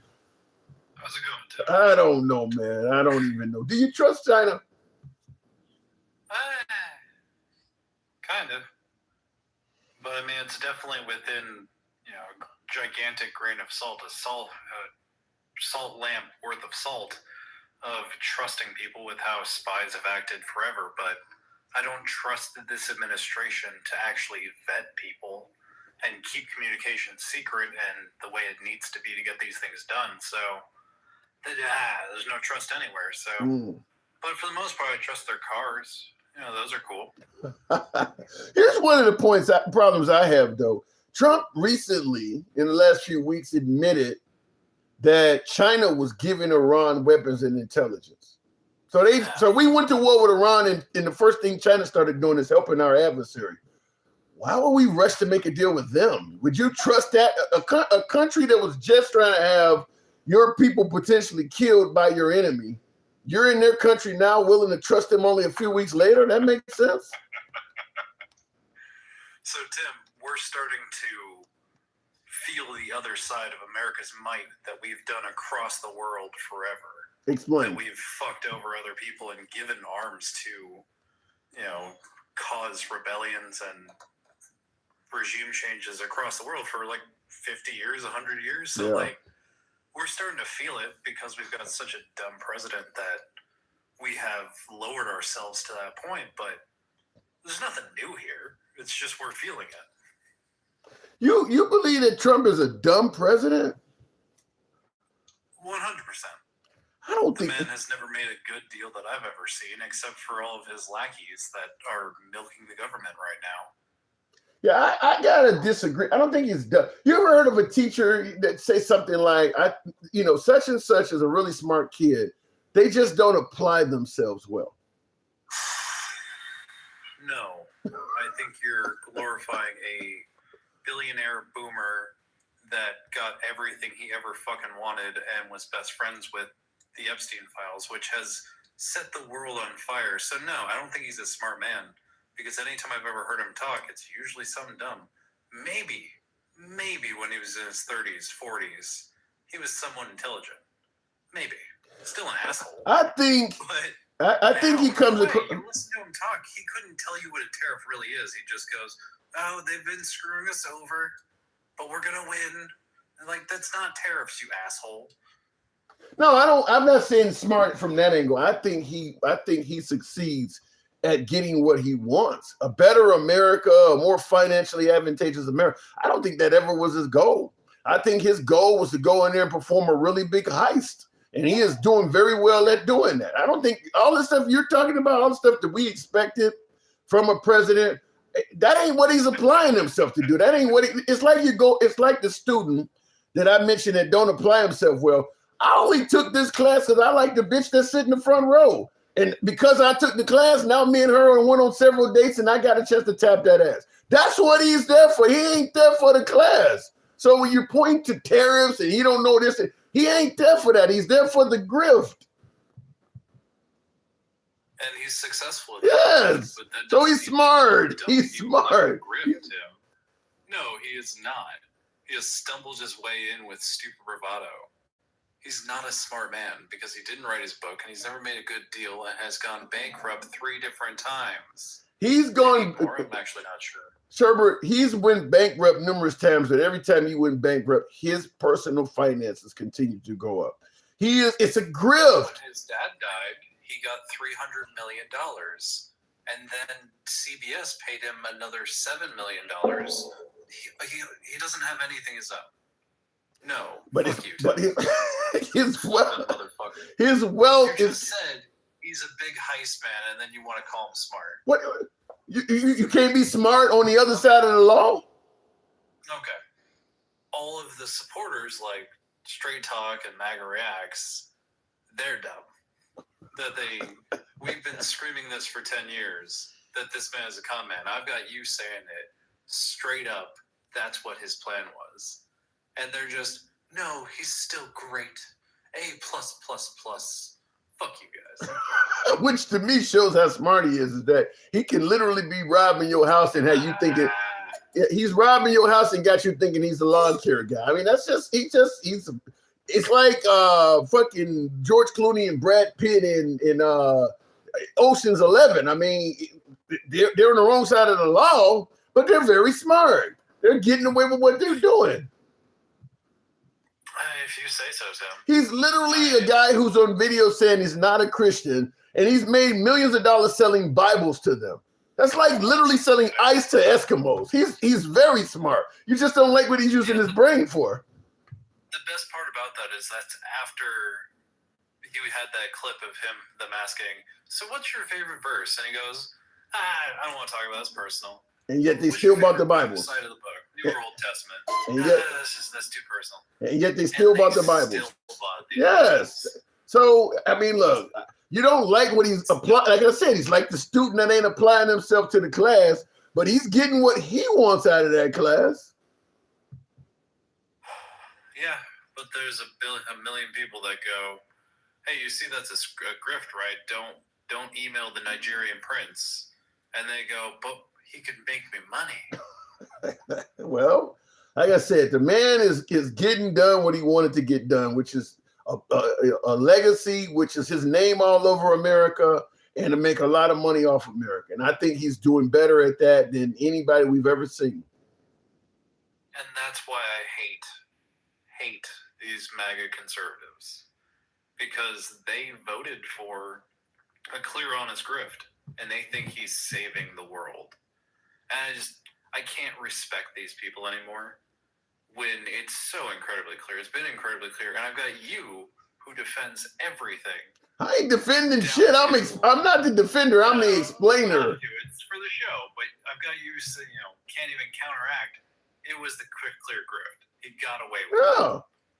He's still getting away with it. He should be in prison, but Megarex ain't gonna say that's okay. He's still getting away with it. I mean, I feel confident that if he was a step down right now, he's made more money in the last year and a half or whatever he's been as president than probably multiple presidents combined that was in the office. And he's at the same, while he's making all this money to the tune of billions of dollars, he got folks believing, well, I didn't take a salary, so I did you a favor. I mean, if it ain't smart, I don't know what to call it. People were actually celebrating when he didn't take the $450,000 or whatever it is we pay him every year. He's a great guy. This dude is getting the whole jets and shit out of this. I'm pretty sure he's made more money while being president than all of any kind of congressman in the history of Congress, like combined. Yeah, he's making a killing. So, why is this okay for all of these Stray Talks and DJ Julios? And I can't understand, Tim. That's the fascination of your show, is just listening to these psychopaths. I understand what's right in front of their face. Well, I understand. As somebody who went to a couple of Trump rallies, I often say the energy, the way you feel when you leave it, even though he's made a bunch of campaign promises he didn't keep up on, people still have faith that those things are going to come true. He's going to expose the deep state. He's going to lock up a bunch of crooked ass liberals. He's going to end up doing very well for our economy. He's going to get all these illegal immigrants. He's going to control the transgender community, close the border. He's going to do all this great stuff. And a lot of them folks, it's just like a chick. You go out and abuse the hell out of her, but she still believes the original promises you made on that first date at the park, that you're going to be the man. You're going to be Prince Charming. Yeah, she got a black eye right now. She lost her job because of you, but she still believes in what you originally promised. And MAGA still believes in that stuff. They still are holding out with faith that he's going to come through. All right. Well, that's kind of how dictatorships are made. Yeah, I'm not down for that, Tim. I'm gonna bitch and moan and scream and be a pain in the ass all the way down, because that's not what America was ever designed to be.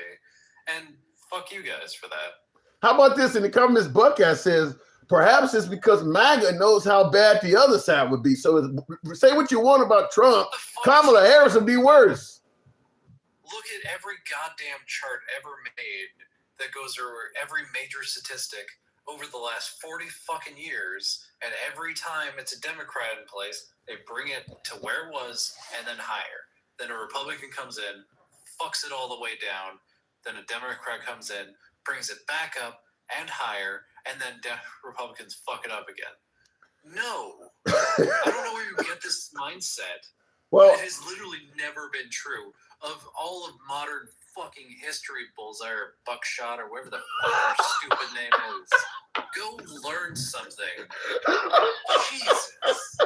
Oh my God. Just because you don't like gay people, just because you don't like helping out the hungry, doesn't mean the other side's going to ruin everything. Well, I think what you're pointing out, how the Democrats have done everything from balance to budget and in the deficit and things like that. But you're right. You know, under the Republicans, the complaint is, look, I don't give a damn about finances. I don't want you having gay and transgender people around my kids, or I don't want you letting people in the country. We don't know who the hell they are coming from insane asylums and prisons. That's the stuff that they are also focused on. You remember stem cell research being blocked under Bush? Yeah. That was also very stupid. Yeah, because Nancy Reagan needed it. Like most conservatives when it comes to their policy. They always go, oh, but the policy. Oh, but the policy. I don't like your fucking policy. Jesus. Well, I mean, a lot of folks favor the direction of the country that Trump has promised over Kamala Harris, Biden, or Obama. I'm not down with cruelty, okay? I feel like that's the main point here. And every single time, everything gets worse and these power bills go skyrocketing high because we deregulated them and we can't tell them, hey, you can't do that. But no, the other side would just ruin everything by letting us have cheap cars. Oh, no. Well, listen, maybe it's that Trump has simply done a much better job at selling his vision to the American people than the Democrats have. So that could have something to do with it. Well, if these people are so willing to listen to a con man, I don't like you. I never will. But that's what politics is about, Sherbert. Just like if you go door to door selling vacuum cleaners, you got to tell that person what you think they want to hear. Sometimes you may say the vacuum can do but shit that it really can't do, but you know. I don't like salesmen either. No. I don't like that mindset. I would never do that job because I don't believe in doing that. So, if you want to be lied to, and I know a lot of people do, I'm not one of them. And I know there's a lot of people on here that also don't like being lied to. I think if you're a politician and you're 100% honest with the people, you'll never get elected. Because the guy lying is going to make them feel a lot better than you. Huh? This is magnitudes higher in the I can't trust a single goddamn thing. Magnitudes higher. Plus or minus a few lies. Well, I've been on here for a while, Tim. All right. Have a good night. Sherbert, thanks for coming through as always. Appreciate it. I see you. What to say in the comments? Thank you, Buckeye, a bullseye, or buckshot. the wordplay you did on your name. Tap the screen, folks. Get your boy on up to 90,000, if you will. A few of you folks helping your boy out with the hat mustache, TikTok cap goals. Just a few. By the way, I have a poll going on YouTube. Strong language here. And I only posted this because somebody made the statement. I think it was Gangsta Grandma. The poll asked the question, does MAGA want to bring back Jim Crow? Yikes. Yeah, that's strong. But she said it, so I figured I'd do a poll on it. So far, we've only had 50 some odd participants. And out of the 50 some odd voters, 53% of respondents said yes. 46% said no. So around almost half and half. Almost half and half. So MAGA is only about 30% of the country. So that's obviously more than just MAGA, probably in my little impromptu poll. Bring back Jim. You know what? You know some of the things that were in Jim Crow? Like, I mean, in addition to you can't eat at certain restaurants and stuff like, I mean, they had shit out there like, if you are driving and you approach an intersection at the same time a white guy does, a white driver does, you have to let the white driver go first. They had shit like that in there. I mean, Jim Crow was crazy. I mean, depending on, you get in some of those really deep southern areas, they had some really wild laws, cussing at a white man, could get you thrown in there. Just crazy stuff. So you think MAGA wants to bring that stuff back? Just pure Caucasian dominance by law? Yikes. Might be time to go international again. Looking in the comments, they're screaming reverse racism just for that to happen. Well, yeah, you're right. I don't know if they want that to happen, but there are no shortage of MAGA that are screaming reverse racism. I mean, Charlie Kirk was screaming reverse racism. The rolling back of DEI, affirmative action, the Voting Rights Act, all of that stuff is because they were saying that they were getting discriminated against by blacks. So yeah, they're definitely yelling reverse racism. Before we go to the next caller, tap the screen, get us up to 90,000. Claude in the comments says, I have a question for you, Tim. Claude, feel free to fire away.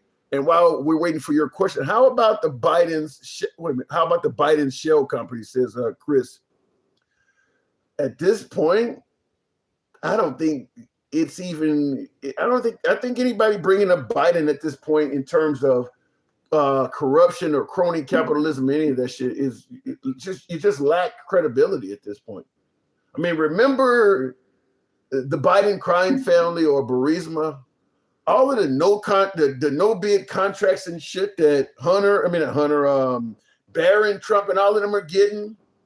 I mean, when Hunter was hanging around his dad on Air Force One, we're talking about how much it's costing the taxpayers and he has no right to be there. Trump just took his whole family with him on that trip to China. Not a single word. I'm not saying that Hunter did not use his dad's name to make money.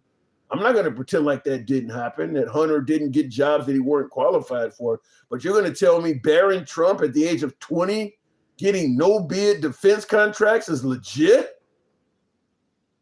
It's too late to complain about fraud.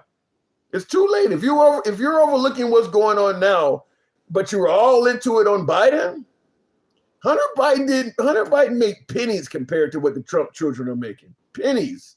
They're making far more money than that. So, I don't know how to look at it other than it's just a bunch of hypocrisy in action. Because they were all over Hunter Biden making money, and they're just ignoring Trump children, Trump associates. They're just making money all around them, man. People making a killing around Trump. I don't think Hunter Biden made anywhere near 10% to the big guy, really. Looking in the comments, falsifying documents and exaggerating property prices. He got charged for that. Wasn't that part of the Alvin Bragg case? Man, quit letting bottom boys in the channel. What is a bottom boy? Is that some LGBTQ shit? Let's go back to the box. We'll make it happen with MAGA Reacts. Republicans rich and Democrats are simps, says T2. Well, first of all, if you never been to West Virginia, Eastern Kentucky, rural Louisiana, rural Mississippi, if you think Republicans are rich, you ain't traveled much because there's a lot of dirt fucking poor Republicans out there. MAGA, good evening. Yeah. Yes. We're never mad at Hunter Biden making money. We're mad because he was selling us out to Ukraine and to Russia and to China. Nobody cared that he's making money. I mean, Biden crime family, what was the crime? Selling us out to Ukraine. Fucking getting that guy fired so this gas company could do illegal shit that hurts America. I don't know the exact details. Yeah, I don't know the exact details of it, but I know they work. Money from Russia versus, the Trump guys, they're all getting their money here in America. I don't believe that. They seized well, first of all, Qatar, that jet coming from Qatar, they just decided to give him a free $400 million gift. Why? It's going to the government. It's not going to why? Well, why would they do that, even to the government? It's one of our allies. Our allies who give us gifts, but it's to the government. That's different than having a job where the money's going straight into your pocket. To me, saying is going to. I'm not saying, listen, I'm not saying the shit Trump's doing is not suspicious. It's very suspicious, but it seems to be all on the American side. I'm discounting your notion of it. I'm disagreeing with you on going to the government. That's like all of a sudden some company, while you're working for the government, decides to give you a bunch of expensive office furniture. Well, it ain't mine, it's going to the government. You're the one that's using it. It's only benefiting you right now. So it wouldn't happen if He's already got a fucking plane. He's got his own plane. He's got Air Force One. He's got all the planes he could ever fucking want. Do you think that's how they're gonna buy Trump? Yeah, I do. Yeah, I do. That's the other thing. It's the difference when you're poor and you get rich doing this shit. But if you're already rich and you're just doing the same shit you've always been doing, I mean, the thing with Hunter Biden, he's doing some shit that he was never into. All of a sudden, he's in Ukraine working at a gas company versus Trump and all of them have been doing this shit all their lives. If he wasn't president, he'd still be doing the same shit. Okay, so Trump gets up there and makes 1 million negative comments about e-vehicles, the horsepower, they don't have the range. The man is on video saying all kinds of awful shit about e-vehicles. Elon Musk donates $350 million to his campaign, and suddenly he's selling them at the White House. You don't see anything in that. Yeah, because it's one thing, he's not against them. He's against He is against them. He said all that negative shit. He's against forcing people to buy them. And at the time, a bunch of places had rules where by 2030 or whatever year, we were going to go electric only. And the Biden people were pushing us toward electric only. And then the minute, wait, hold on. He always said if you like them, they're great if you like them. I mean, they're good here in Florida, but they're suck in Colorado. Wait, hold on. Let me explain this to you. He says a bunch of negative shit about e-vehicles. Elon Musk donates a bunch of money to him. He's selling them on the White House lawn. He has a falling out with Elon. He gets the car off the White House lawn and says it's been sold. Fuck that car. You don't see nothing in this. The minute when him and Elon are doing well, he's selling the car. Him and Elon falls out. He's getting rid of the car all of a sudden again. You don't see nothing about that. And he hasn't promoted e-vehicles since. That's him being thin-skinned. That's him being a fucking con man. That's him being a con man. The only reason he was selling that car at the White House lawn is as a favor to Elon. Same thing about him being strict on immigration. Elon comes along and suddenly South Afrikaners have a place in America. He wasn't going to do that before them. He's strict on illegal immigration.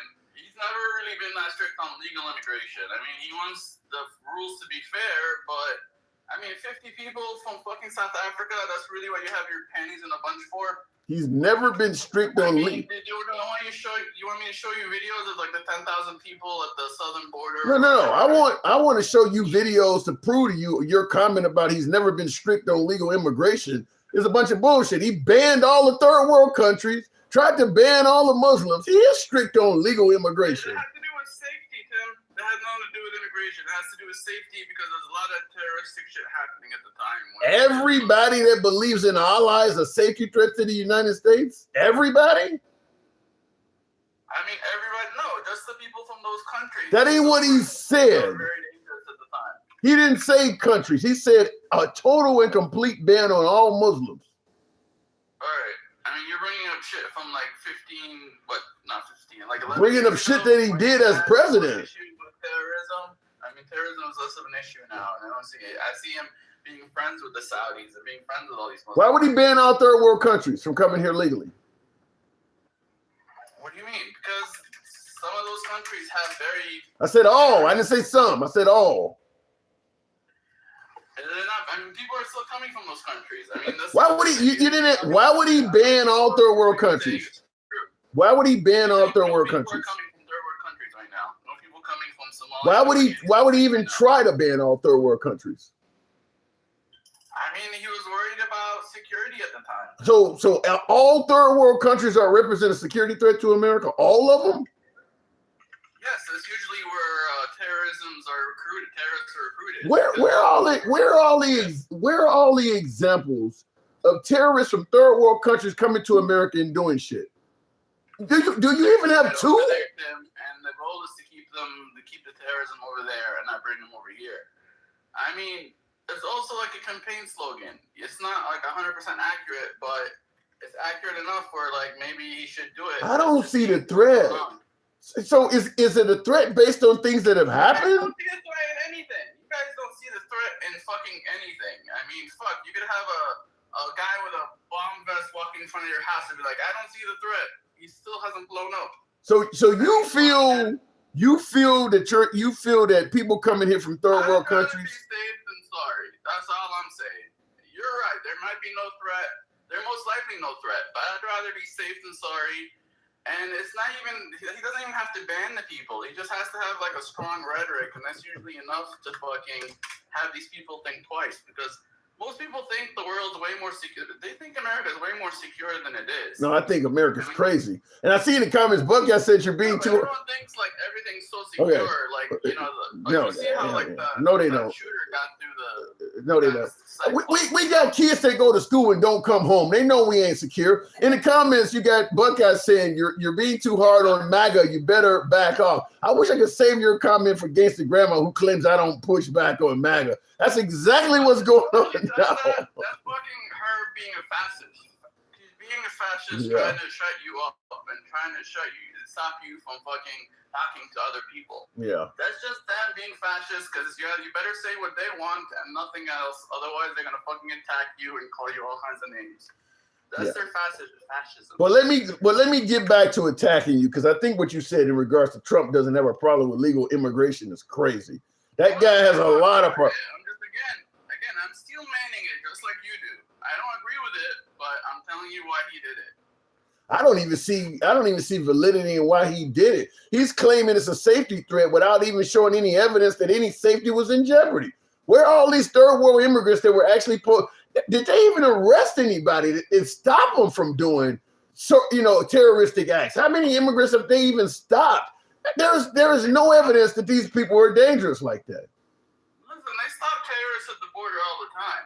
At least that's what they say. They're always saying, especially under Biden, they're always saying, oh, there's this many terrorists crossed the border and he let them through and shit. And supposedly Trump stopped them. I mean, I don't know. Yeah. According to them, they're stopping terrorists. Yeah, according to them, they're coming from according to them, they're all coming from insane asylums and prisons, and yet you've never heard a single name of an asylum or a prison that all these people are coming from. They just tell you shit because they know you're gonna believe it. Appreciate that, Buckeye. Thank you very much, sir. Yeah, and that's also true. But guess what? Better safe than sorry. You're not safe. They making up lies to make you think you're safe, and then they can do whatever they want and have you. Well, at least I better safe than sorry. The threat didn't exist. 90% of safety is thinking that you're safe. Most of the time, you're fucking safe, but it helps to sell the message that you are safe so you feel it. Because, especially when it comes to safety, it's more about feeling safe than actually being safe. What they're doing is they're lying to you and telling you a threat exists that does not. They're making you feel safe. No, they're making you feel scared. They're not making you feel safe. They're making you feel scared, so you think that they're coming to save the day. Just like with the voting shit. Yeah, just like with the voting shit. They're trying to convince you that a bunch of illegals are illegally voting so that they can pass an act to stop it, but they don't show you the people who are actually doing it. They're making up shit to give them an excuse. Same thing with Democrats and healthcare and all the shit they fucking do. That's part of the fucking game. We don't believe it like that. Healthcare, when it fix homelessness. Now you're deflecting. It's a that, and they get into power and they don't do shit either. Now you're deflecting. But the point I'm making is, they're giving you. Tim, I don't know why you want me to explain the game to you. You know the game. Well, at least you're now admitting it's a game and not trying to defend the shit. You're making it sound like it was legit. You started out with, well, he don't have a problem with legal migrants. Now you're willing to admit, no, it's a game. He does have a problem with them. That's not. You see, you're fucking twisting my words.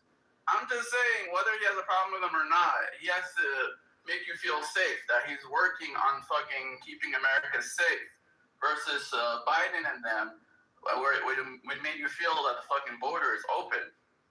Whether the fact on the ground, is it open or not, I'm pretty sure. I don't see where our jails are filled with all these illegal immigrants. I don't know, getting rid of illegal immigrants is not going to make America safer. Chicago or St. Louis or some of these dangerous cities in America. Now that Trump has become president and he's starting to, them cities ain't getting safer because the criminals are Americans. They're not these people. Well, we can't get rid of the American criminals. Right. So you're not going to be safer. How many schools have been shot up by an illegal immigrant? I guess my caller had a call. All right, we'll move it on. Tap the screen, but you're not going to be safer by that. I don't think that ever was the actual goal. The goal is we don't like those people. We need to get rid of them.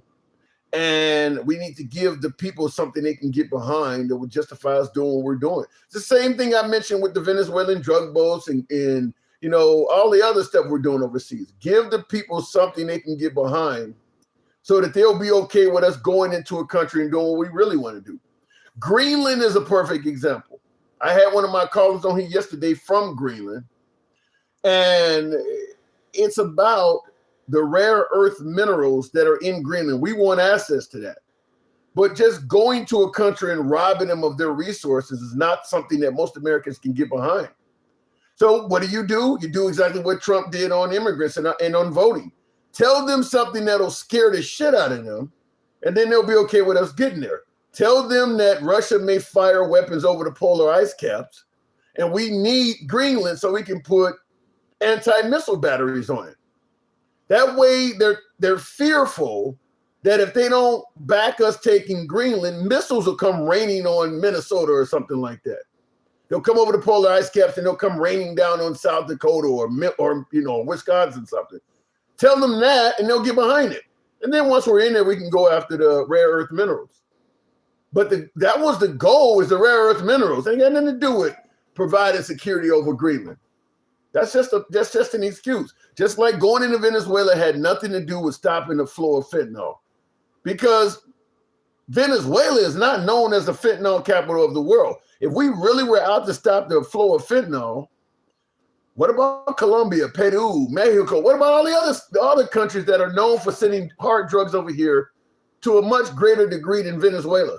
Once we took over Venezuela, you never heard them talking about going after drugs again, because it wasn't about that. It was just playing on your heartstrings to give you the reason to back them going into Venezuela. Looking in the comments here, Venezuelan country was the best it's ever been. What does that say in the comments again? Hang on a second. Venezuela's country was the best it's ever been. DICE, the U.S. influence in the 60s, they didn't know what to do with their reserves. I don't get what you're saying there. Venezuela was the biggest shipping port for the Eastmen. Yeah, I mean, look, sometimes you elect a bad dictator or a bad leader. I mean, there's folks who are saying right now America used to be a thriving country and the superpower of the world. And perhaps maybe we have now elected the wrong leader that may change the direction in this country. Just like in Cuba, Havana used to be a tourist capital. Just like you're mentioning in Caracas in Venezuela used to be a great place until, they got a good, well, to me, what happened in Venezuela has less to do with what they elected and more to do with they didn't play ball with the United States. Once you don't play ball with the United States and we start putting, trade embargoes and sanctions on you, that can fuck up a country. Because we can talk about how harsh the Castros were on Cuba and how horrible they treated their own people. But what America did to Cuba is even worse. I mean, we got them using equipment back from the 1950s, their cars and shit. Now we got them in the dark. Now they're living in the dark because we're not letting fuel go there. What the Castros did to them was not as bad as that. So what we did to them is even worse. So there's more history to that. We always make it sound like we're the good guys because we don't tell you about the countries we're fucking up. But we are starving those people for fun, says King Finn. Yeah. It's sick to think somebody would take pleasure in doing that, but yeah, they are. Cuba's paying a heavy, heavy price from the Trump administration. What we're doing to the Cubans is really fucking bad. Looking in the comments here. We'll make it happen with MAGA Mission. Oh, did we send that out? Good evening, if it brings them up. How about Biden's shell companies? Look, I'm not disagreeing that the Bidens, hell, probably even Obama, some of them make money off the presidency. But what I am saying is that Trump is making a lot more. Significantly more. A significant amount more. Trump is making a lot more money off of deals and stuff going on with the presidency than Biden did, than Obama did, than Clinton did, than Bush did.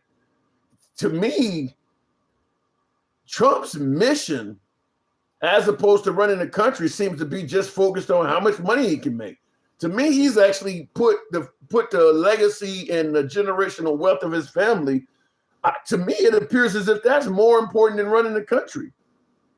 We're not doing very well economically right now. There's no reason he should be getting all of those lavish purchases. This ain't the time to be building a ballroom. And he started out saying the ballroom was going to come from donors. It was only going to cost $200 million.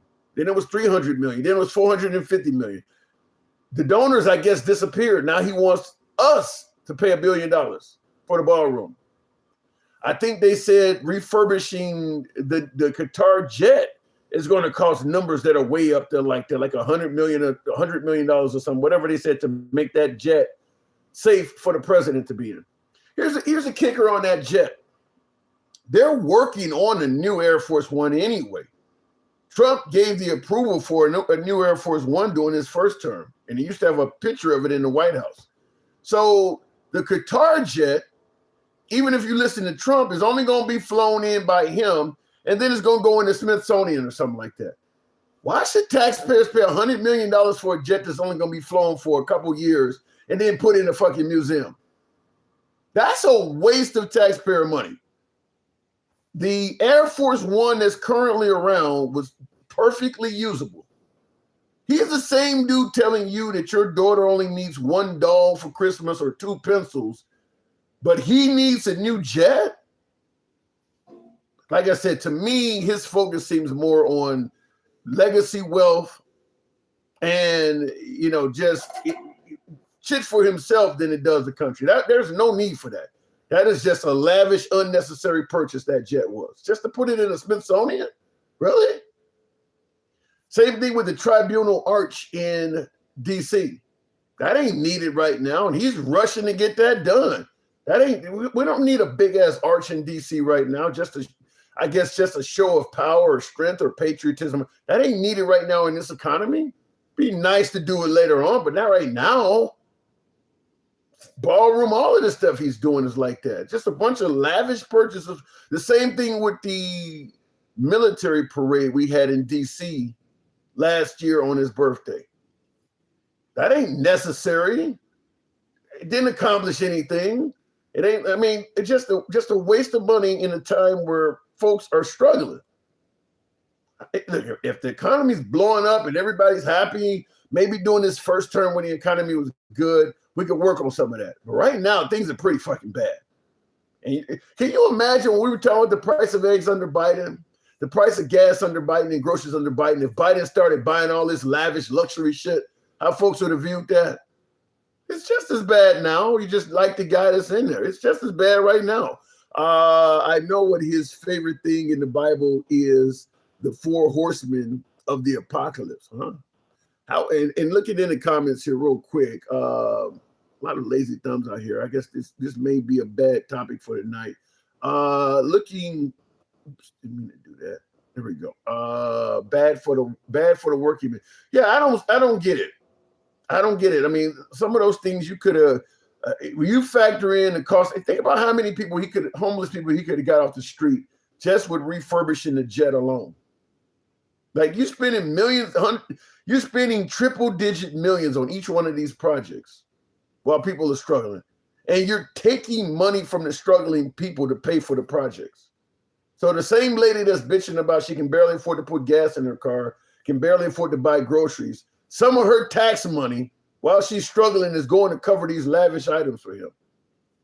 That just almost looks like it's financially cruel, in my opinion. Alex Shop, good evening. Welcome to the program. He's cutting us. Yeah, I'm just simply saying. Alex, good evening. Alex, are you there? Okay, apparently Alex is not there. Trump said he doesn't care about Americans, says Cleo. Call me now. Madam Cleo, you're absolutely right. He did just say that the other day. He's not caring about the finances. Like handing out free drugs in jail, maybe we could give tax money to Somalis. Here's what I don't get, though. What I'll say about this is, if we talk about something that Trump is doing that doesn't look right, pointing to something that Biden or Obama did that was similar is not a defense for Trump. I mean, if you want to deflect to something that didn't look right under the Biden administration, I'm fine with that. But understand when it was happening under the Biden administration, he was getting criticized for it. Now that Trump is doing the same thing, we don't go back and talk about Biden again. Now we talk about Trump. He's doing it. Like you mentioned, handing out shit in jail. When that was happening, Biden was getting criticized for it. Now that Trump is fucking up, we don't go back and talk about the Biden administration again, unless you just would rather let Trump get away with that stuff, unless that's the point. Trump stopped both of those things. Trump did that. Look, there are so many things that I see hypocrisy on, like liberal judges letting out criminals that go on to reoffend, and the argument is, why the hell didn't you keep this person behind bars? I had a guest on yesterday, a MAGA guest on yesterday, talking about how bad liberal judges are. You know, a liberal judge feels sorry for a kid in urban America. You know, maybe the system was too hard on him. He shouldn't have been arrested. They gave him too much time, and they let the kid out. And then he go out and rob somebody else or something, or God forbid, kill somebody. And the argument is, if you had kept his ass in jail, this wouldn't have happened. That's the whole liberal judge argument. But then when you point out that Trump let out a bunch of the January 6 folks because he said the same thing, the system was too hard on them, and some of them went out and reoffended, there was no argument. It was literally this exact same thing happened. He let out criminals because he said the system was too hard on them, and they got out and they reoffended. It's the same shit. Not a peep out of MAGA, not a peep. One of them got into a shootout with an Indiana State trooper and they had to kill him. Another one was trying to take the life of Minority Speaker Hakeem Jeffries. Not a peep out of MAGA about that. They're all over liberal judges though. Trump did the exact same thing. And listen, you got folks that got let out, that got pardoned, that are on video literally beating cops with flagpoles and bear spraying them shit. And not only did he pardon them, he called them patriots. But the liberal judges get hammered all day long. Huh? The hypocrisy is thick. Iran or China, please come save America. Why would they do that? If anything, they would take revenge and try to put America in its place. Because, I mean, first of all, in Iran, we've killed a lot of innocent people. So Iran has no desire to be friends or work with America at all. Not to mention, we got out of the deal they made with Obama. And once again, I had another person on the right talking about the fact that they believe Obama gave the Iranians piles of cash and all that. Like, how much you think it's costing now? You want to say that Obama released, billions of dollars back to Iran? How much money you think we spending now? we spending more money now doing this shit than what Obama did. King Finn, good evening. Welcome to the program, King. I'm going to save you today. I'm not even going to play my theme music just because, I don't feel like doing it. It's been a couple of days and, I'll let you have it. Thank you, sir. Thank you. I do want to go back to some stupid shit that I seen in the comments a couple seconds ago. See, the problem with people like MAGA Reacts, Pizza Lover, Bake Boss, all these people, and what's really actually hilarious to me now that we're saying those names, Jeremy actually fucking surprised the shit out of me the other day. I heard Jeremy get at MAGA Reacts and Dustin. Oh man, it was bad. It was bad. It was bad. It was bad. It was Jeremy bad. is dusting you off. You don't have the power. Put the key down. Secondly, Bama Landscaper, your president called this a war. It's a war. Are they still wait? Hold on. Is there somebody in my comments right now still suggesting that this is not a war? Yes. Bama Landscaper is suggesting that this is not a war. The Democrats voted against it. But here's the thing. How can you not call it a war? Your president called it a war. They don't think it. They know. Look, Iran thinks it's a war.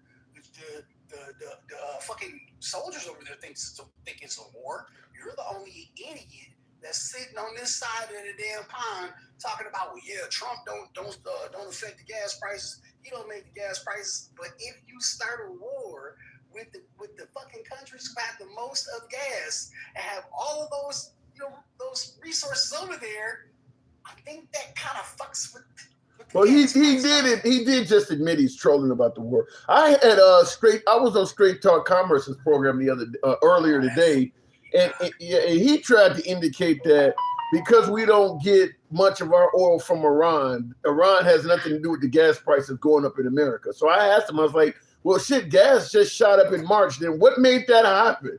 And he had no answer for it. Like, you're telling me that the fact that we go to war with Iran and gas prices immediately go up, but yet the war had nothing to do with it. I mean, some of the spinning it just makes you dizzy. But that's the same way the super tankers are headed to Texas, right? Yeah, Right? they are You saying seen that. the super tanker in Texas yet? No. That's the same way that, oh yeah, we're doing such a great job by the blockade. Yeah, we're stopping so much there that they don't got no money over there. Huh? They ain't got no money. That's the same way that they talking about the UAE, excuse me, not talking about, the UAE is pulling out of OPEC. It is going to destabilize the gas market, right? These are all things that we know to be true, not falsification, not theories. This is shit that we know to be true, right? Yeah. I rest my case. I don't want to talk about that, though. I want to talk about your boy and how he got trolled today so hard, right? No, I don't think a lot of people noticed that shit. Who are you talking about? Okay, so your boy goes to China, right? Oh, you're talking about Trump. He Okay. gets off the plane. Your boy Trump goes to China and gets off. He's on the plane. Wait, I want to say this because I want everybody to realize those people that were on the plane with him, those CEOs, they didn't go because they wanted to go with Trump. You know, you weren't listening to my early. Before you make that statement, I want you to hear something because I agree with you what you're about to say, but I want to play something that just in case some of you or people in the audience didn't hear, because I think it plays right into what you are about to say. I bet it does. And this is Trump. This is Trump's very own Treasury Secretary. Yeah. Yep. And this right here, I believe is worse than. I think this has a more damaging effect than even closing the Strait of Hormuz. I would say that the single biggest threat to the world economy, the single biggest point of single failure, is that 97% of the high-end chips are made in Taiwan. If that island were blockaded, that capacity were destroyed, it would be an economic apocalypse. So An economic apocalypse. Now we know the economic apocalypse. He's talking about that for you. I know you know, but for folks who don't know, Taiwan makes most of the semiconductors on the planet. And that's the stuff that goes in our phones, our computers, our GPS systems, our weapons, our missiles. If China imposes a blockade on Taiwan, which they could easily do, our technological advances are going to be stunted significantly. Yeah. But see, again, I want to say, the people, did you notice the companies that were on plane with him? What about wait, hold on. What about Takesha in the comments saying our chips are made here now? That's not accurate, but Some chips that are made most of them here, are not. some of them. Yeah, most of them are A not. big portion of the chips that we use on a daily basis, computers, phones, toasters, microwaves, from the rooter to the tutor, are made in Taiwan. Yeah. And they are. We give them the materials to make them because they make them the way they quickly make them. Yeah. So it's I think they're tying it into they're tying it into because Biden did start making some of the chips with the CHIPS Act, but we still get a majority. The infrastructure in manufacturing to bring all that back home is not set up yet, and we're not making most of our semiconductors in America. That's not happening. Not to mention, you got it. Just think about it this way: you'll know for certain when most of our semiconductors are made in America because the price of shit will skyrocket. Like, think about what a laptop cost and a computer cost in the early 1990s when we were doing that stuff. Think about what cell phones cost. When that stuff is made by America, you'll know when it's happening because the price of it will skyrocket. If the price hasn't went up, it's because it ain't being made here yet. The only thing I was going to say about that is notice the companies that got on the plane with them to come, on Air Force One to come. NVIDIA. People that have an interest in chips. The companies that are big time hitters, Elon Musk. Yeah. The companies that are big time hitters, they didn't go with Trump. They went for China. They didn't go with Trump. They went for China, which brings me to my last point. Did you see how he got trolled? I want you to realize, did you see how he got trolled? No. Oh, you talking about the threats they made on Taiwan? How it must be handled properly? I'm talking about from the beginning of. I'm talking about from the. Not meeting them on the runway at 2 a.m. No. What are you talking about? No. he walks down the carpet or whatever, right? Where are the adults at, too? You know, the kids? Where are the adults I at? don't Why know. is the first thing that he walks past a bunch of kids? Why was that? I don't know what Why that was was that? about. I don't know What is what that that. for? I do not know what that's Did you about. want to welcome him with children? Is that what that was? Well, for? we did hear the man likes kids. According to Epstein, the man does like kids, right? He likes kids, so China, super, just the grittiest of ill shit. Is the Romeo boy who y'all think is a PEDO past a whole bunch of damn kids. The trolling there, 1 fucking 100 of 1 fucking 100. Unfucking believable. And the bad part about it is, if you really look at it, he tried not to look, but had to look. It wasn't low key. It was high key trolling. And I'm telling you, that was the illest shit I've ever seen. you know what's bad. Here's something. Here's something I'll say that's really bad. And I know some of my beloved MAGAs often say are going to call this Trump derangement syndrome. Maybe it is, I don't know. But you know it's bad when there's enough Americans in this country that dislike Trump to the point where they're literally rooting for the enemy. Like, there's a lot of folks who want Xi Jinping to embarrass Trump or want Iran to hurt America. Because Trump has created that many enemies in his own country that many of his own countrymen would rather root for the country to lose just to see him flounder. I mean, that's how bad it's gotten. But you know what, though? I don't know if I can say it that it's people want to see Iran hurt America, or people want to see Xi Jinping win. I think it's that they want to see Trump fail. Because out of all of this, Yeah. when you say, like we were talking about, I know we talked about this for a long time, right? When you say America, they don't look at whether it was Bill Clinton or Bob Dole, Ronald Reagan. They say America's America, right? Mm-hmm. But this is the first time that we've actually had a time where we have to separate ourselves from a president, because he's done so much egregious shit that we literally have to remind him, hey, we didn't do that. Trump did that. Yeah. And the other countries are responding. You know what I'm saying? Like the other countries, Spain, France, Italy, are all responding with, yeah, well, we get y'all. What Iran sent, okay, Iran sent a message saying, hey, Americans, we know it's not you. We know it's Yeah, not them Lego videos. Yeah. Lego videos are. Let me ask you. I gotta ask this by straight talk, and I'm gonna pass this on to you because I want to hear your answer on this. Who do you trust more, the Iranians or our commander in chief? The Iranians. Yeah. See, here's the thing. I wish I could say, if you were talking about a different commander in chief, then maybe I would say our commander in chief. But Trump, throughout his first term, got caught lying thousands of times.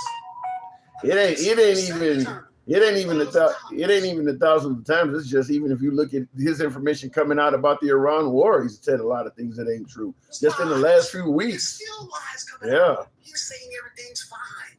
When we're looking, there are soldiers coming back, soldiers reporting home saying that the FOBs over there are toast. Yeah. That's crazy. It's gotten to that point where you lie were. about that shit. Like I don't know if it's people are telling him that's what he should be doing to keep America calm, if he thinks that's what's going on. And I really just sound like I'm giving him a fucking out here, but I don't really care what he thinks. What he needs to start doing is stop lying, tell the motherfucking truth, and get on his shit. Because either way it goes, he's fucked. You know what I'm saying? Well, this is where I get in trouble with my liberal side of the aisle when I'm defending Trump, but I understand why he's lying, at least on the war, because he told MAGA no new war. So the only thing that's going to keep MAGA favorable to him is you need to be winning the ones you start, because you promised none. So if you're going to look, you started a war to prevent them from getting a nuclear weapon. We agree with you, but win that fucking war. So if he tells the truth about what's going on in Iran, that we're not winning we're not as far ahead as he's making it sound like. their military's gone, their navy's at the bottom of the ocean, and they don't have any power. If he tells the actual truth, it doesn't look like we're winning like that. Right, but Tim, the war itself is a lie. Yeah, the premise of it, yeah. The reason, yeah. The idea that he's over there doing this for schoolgirls who he magically unsolvably fucking murdered, that's a lie.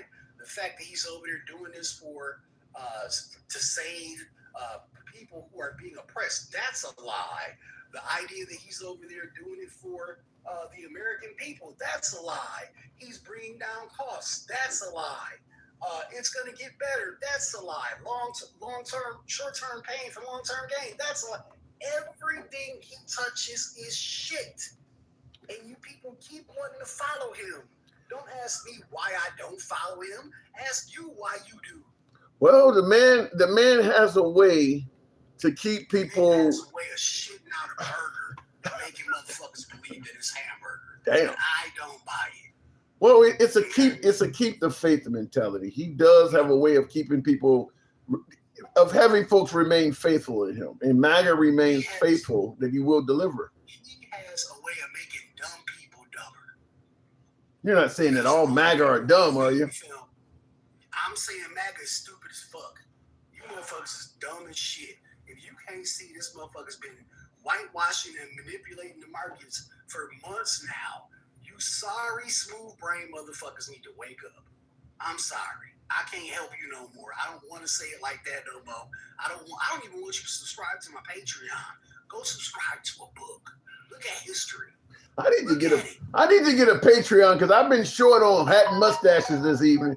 So maybe I need to get a Patreon. There we go. Look, I got flagged. There's my time. See, it's how you know I'm doing the right thing. Because somebody go run and report on me. I'm glad you motherfuckers report on me. I'm glad. I hope it happens every day I go on. You know why? Because it lets me know my message is out there and motherfuckers is listening. You mad? You reported. I'm laughing. I won, bitch. All right. King, as always, a pleasure. He works hard in the paint, folks. Tap the screen. Trump has the right message on some stuff, but lies on others. I agree with that. Listen, I 100% agree that we should have a secure border. Carol Brew, appreciate the hat and mustache. Yeah. By the way, your comment on Instagram says Trump doesn't have a moral compass, period. He is a reflection of Americans who want to go back to the Jim Crow era. Yikes. Thank you for the hat and mustache. Yikes, that comment is horrendous, though. But, yeah, man. But in regards to Lapman or whatever that says, Trump has the right message on some stuff, but lies on others. Yeah, he does have the right message on some stuff. I agree with securing the border and knowing who the hell's in the country. I don't see anything wrong with that message. Where you lose me at, though, is saying that people are emptying insane asylums and prisons and things like that. Just do what needs to be done to make the country great. Quit making up lies for why you're doing it. I don't buy for one bit that anybody is emptying prisons and insane asylums when they're coming here. Why make that up? That just creates unnecessary hate. I'll bring up the cats and dogs in Springfield, Ohio. Why make up stuff like that? That just creates unnecessary hate. And he does that all the time. So, yeah, he has the right message on some stuff, but he does do other things that are either dishonest or hateful. Dishonest and or hateful. So I would rather he not do that. So that means he don't even have Dave, the Democrat. What is this? So that means he don't even have Dave, the Democrat president in the next 4 years. Might do something right. See, even though I'm not a Democrat, I'm a rationalized person. Well, we need more rationalized people. That's what we need. I think some of look, it used to be Democrats and conservatives. The conservatives are the rational people. The Democrats don't like the conservatives, just like the conservatives don't like the Democrats, but I think them two are rational. It's the far left and far right that has become amongst the irrational. And Trump is far right. He's not like a traditional conservative. In fact, I think he's a populist, but he's governing from far right principles. I mean, some of the stuff he's doing is really, really far to the right. That's when it becomes irrational. We often hear about radical far left judges and radical far left activists. You don't hear people talking about the far right that much, but the far right is just as bad as the far left. The far right is going to be akin to the Taliban and shit like that. I mean, there are plenty of far right governments on the planet, and you don't want anything to do with far right governments if you are a woman, marginalized as a minority, LGBTQ. You don't want nothing to do with them people, because far right governments give one particular section of the population the top, and they view everybody else as below. They view everybody else as below. I mean, like I mentioned, the Taliban, women are marginalized. If you're not from the main religion, the minority religions are treated differently. I mean, it's all of the rest of that stuff is not good. So you can go too far to the right, just like you can go too far to the left. I want to see who is smoking on the bus. Give me dollar store mirrors. I'm glad my city decided to end contract of flock cameras. What is that? End contract of flock cameras. What are your views on Israel? Went too far. I look, I'm okay with Israel defending itself. What happened on October 6, October 7, whichever day it is, that was horrible. I get it. You want some get back. Just like what happened here on September 11th. We wanted some get back. But it wasn't, I don't think most of that was self-defense. It was mainly get back. But at some point, you can go from being a good guy that is fighting against folks that are trying to victimize you to being a bad guy that's just simply victimizing others. And Israel went way above and beyond what happened on October 6th or 7th or whatever it was. Once you start preventing food from going to the country and just literally starving people, preventing water, taking out medics and emergency personnel, shooting them. I mean, they went way above and beyond what they were. I mean, they literally, you hear people talking about, turning the place into the Stone Age. They really did that to Gaza. I mean, by the time they were done with Gaza, it really wasn't a building standing. They really did that to Gaza. So I believe they went overboard. I believe they actually went overboard. And not to say they didn't have a reason to be angry, but at some point, somebody hits you in the face and you get pissed off. You punch them and they're on the ground, and now you just curb stomping them. You're doing some American History X type shit on them. At some point, you become the bad guy. The fight is over with. You've gotten your revenge. At this point, what you're doing now is you're gonna kill a guy, and that's what Israel's kind of done. They went overboard. Thanks, Unc. Glad we rational about this. Thank you. Appreciate that. I hope the right wins 200. I hope the right wins for 200 years, just so you can see what happened to Rome. You bunch of evil clowns. I don't, because we live here. I don't want that to happen. By the way, if the right wins for 200 years, our superpower status will be long gone before then. Because you're going to have a lot of civil unrest, because there are plenty of left-wing people in the country that are going to be putting up resistance and fighting back. I mean, I'll give you a good example of what could lead to civil unrest in this country right now. Rolling back the Voting Rights Act. If this goes as planned, you're pretty much going to have a whole bunch of African Americans being governed by people they did not pick. And it's deliberate. It's deliberate. I mean, eventually that's going to boil over. I mean, it's going to start out with protests and shit like that. Then it may get into some Black Lives Matter type shit where you got riots and stuff. And then, of course, under the Trump administration, he's going to respond in a heavy-handed manner. And then here we go. But make no mistake about it, what the Rolling Back the Voting Rights Act was, what they're doing is deliberately trying to squelch the Democrat vote. And because 80% of blacks vote Democrat, the black vote is going to get hit the hardest by that. When you take a city like Memphis and you divide it into 3 districts, so every single district is now a minority district to all the surrounding Republican areas. So that each one of those districts in Memphis, an all-black city, is now going to be red. Yeah, they're gonna be pissed off about that. Because now you got folks that are in the far suburbs and rural areas that are, 20, 30, 50 miles away from Memphis, governing how Memphis is.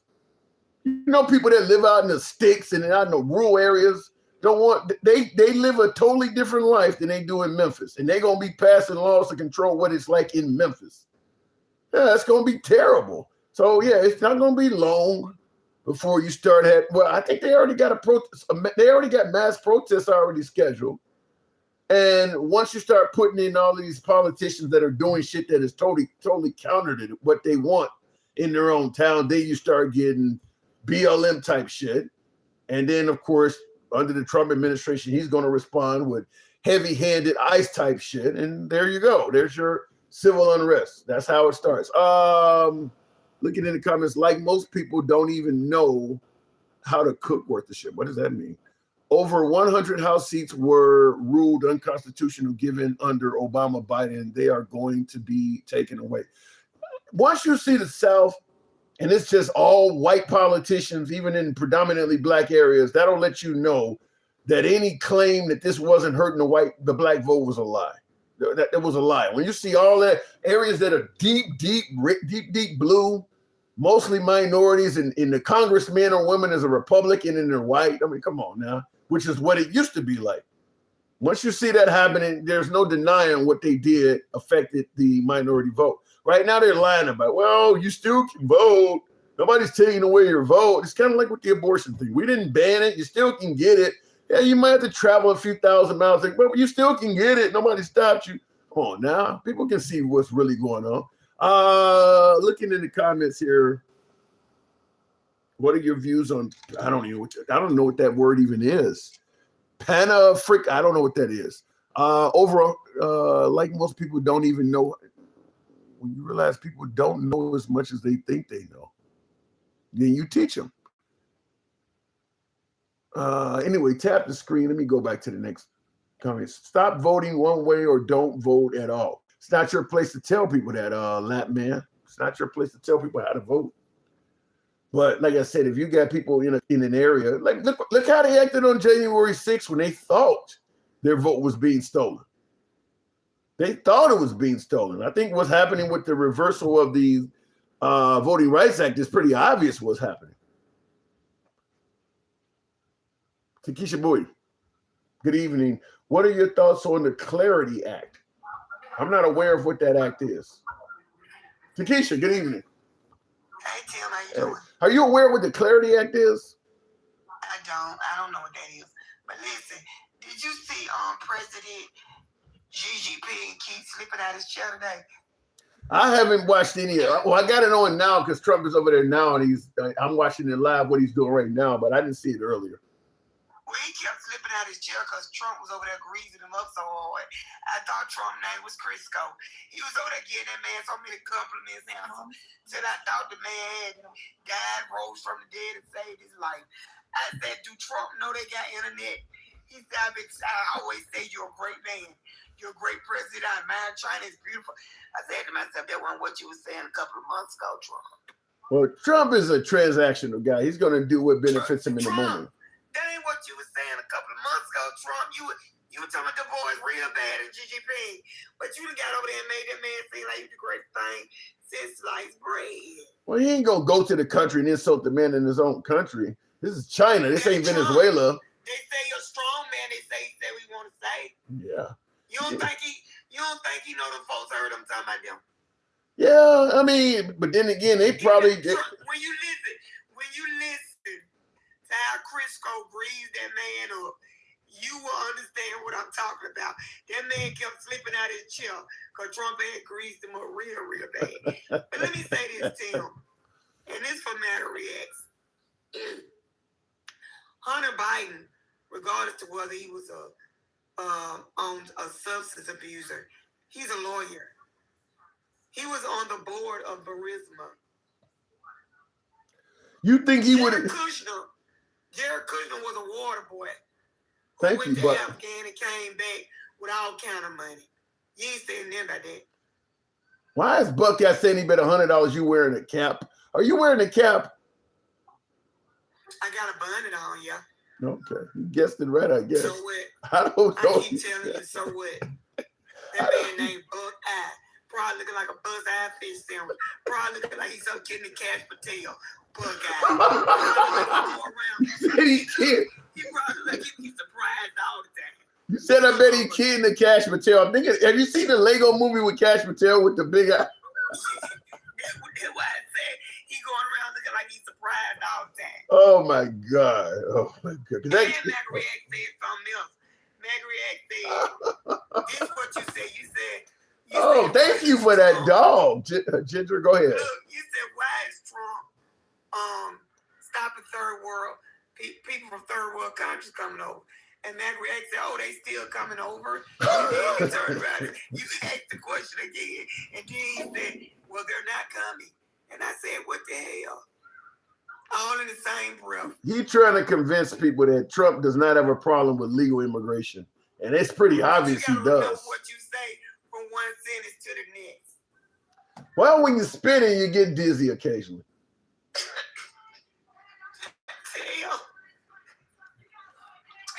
Tim, you ought to be ashamed. But did you see? Tim, I want you to go watch the videos because Elon Musk was spinning like a top two. Them folks taking a photo of and he's spinning around looking in the ceiling. You know, he took little chromosome with him when he went over there. Oh my God. You know, it's too much, Tim. You over there like you ain't never been out of town before. I was embarrassed. I would assume Elon's been there. Land of Oz, finna go meet the Wizard of Oz. Well, how excited he was. Well, you know he's on the spectrum. My heart goes out to him, but He's not on the spectrum. He ain't on the spectrum. He's just a nut. I told him on another line, he wasn't even born. That man was made in a lab. He ain't human, Tim. He lab made. I mean, I'm telling you. how do you act if you're the world's richest man? I mean, no matter how you act. And that's my whole point. You can buy China. Why are you over there acting like you ain't never been out of town? I think he's just giddy he's giddy about the people here, right? He's around the most powerful people on earth. He just was over there. That's all that was. He had got out to some ganja and ranja, and he was just on one, Tim. That's all that was. You just got to watch it, Tim. So let me ask you, do you trust China? Yes. You do? I'm going to tell you why I trust China. Because of what your president went over there and said. And because China basically said whatever they talked about with Trump concerning Taiwan, if that don't go down, it's going to be trouble for America. Trump didn't even comment on it. Trump came back, made a true social post, and where Xi Jinping said that America is going down. And Whoa, thank you, Buckeye. Trump bragged on the man saying,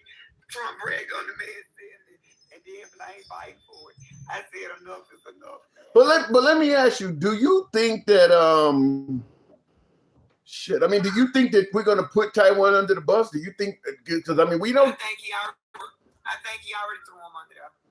Yeah, I do time too. he hit the floor, he said, I'm gonna give you whatever you want. Yeah. Yeah. Wow. So no more defending Taiwan. So Taiwan maybe No,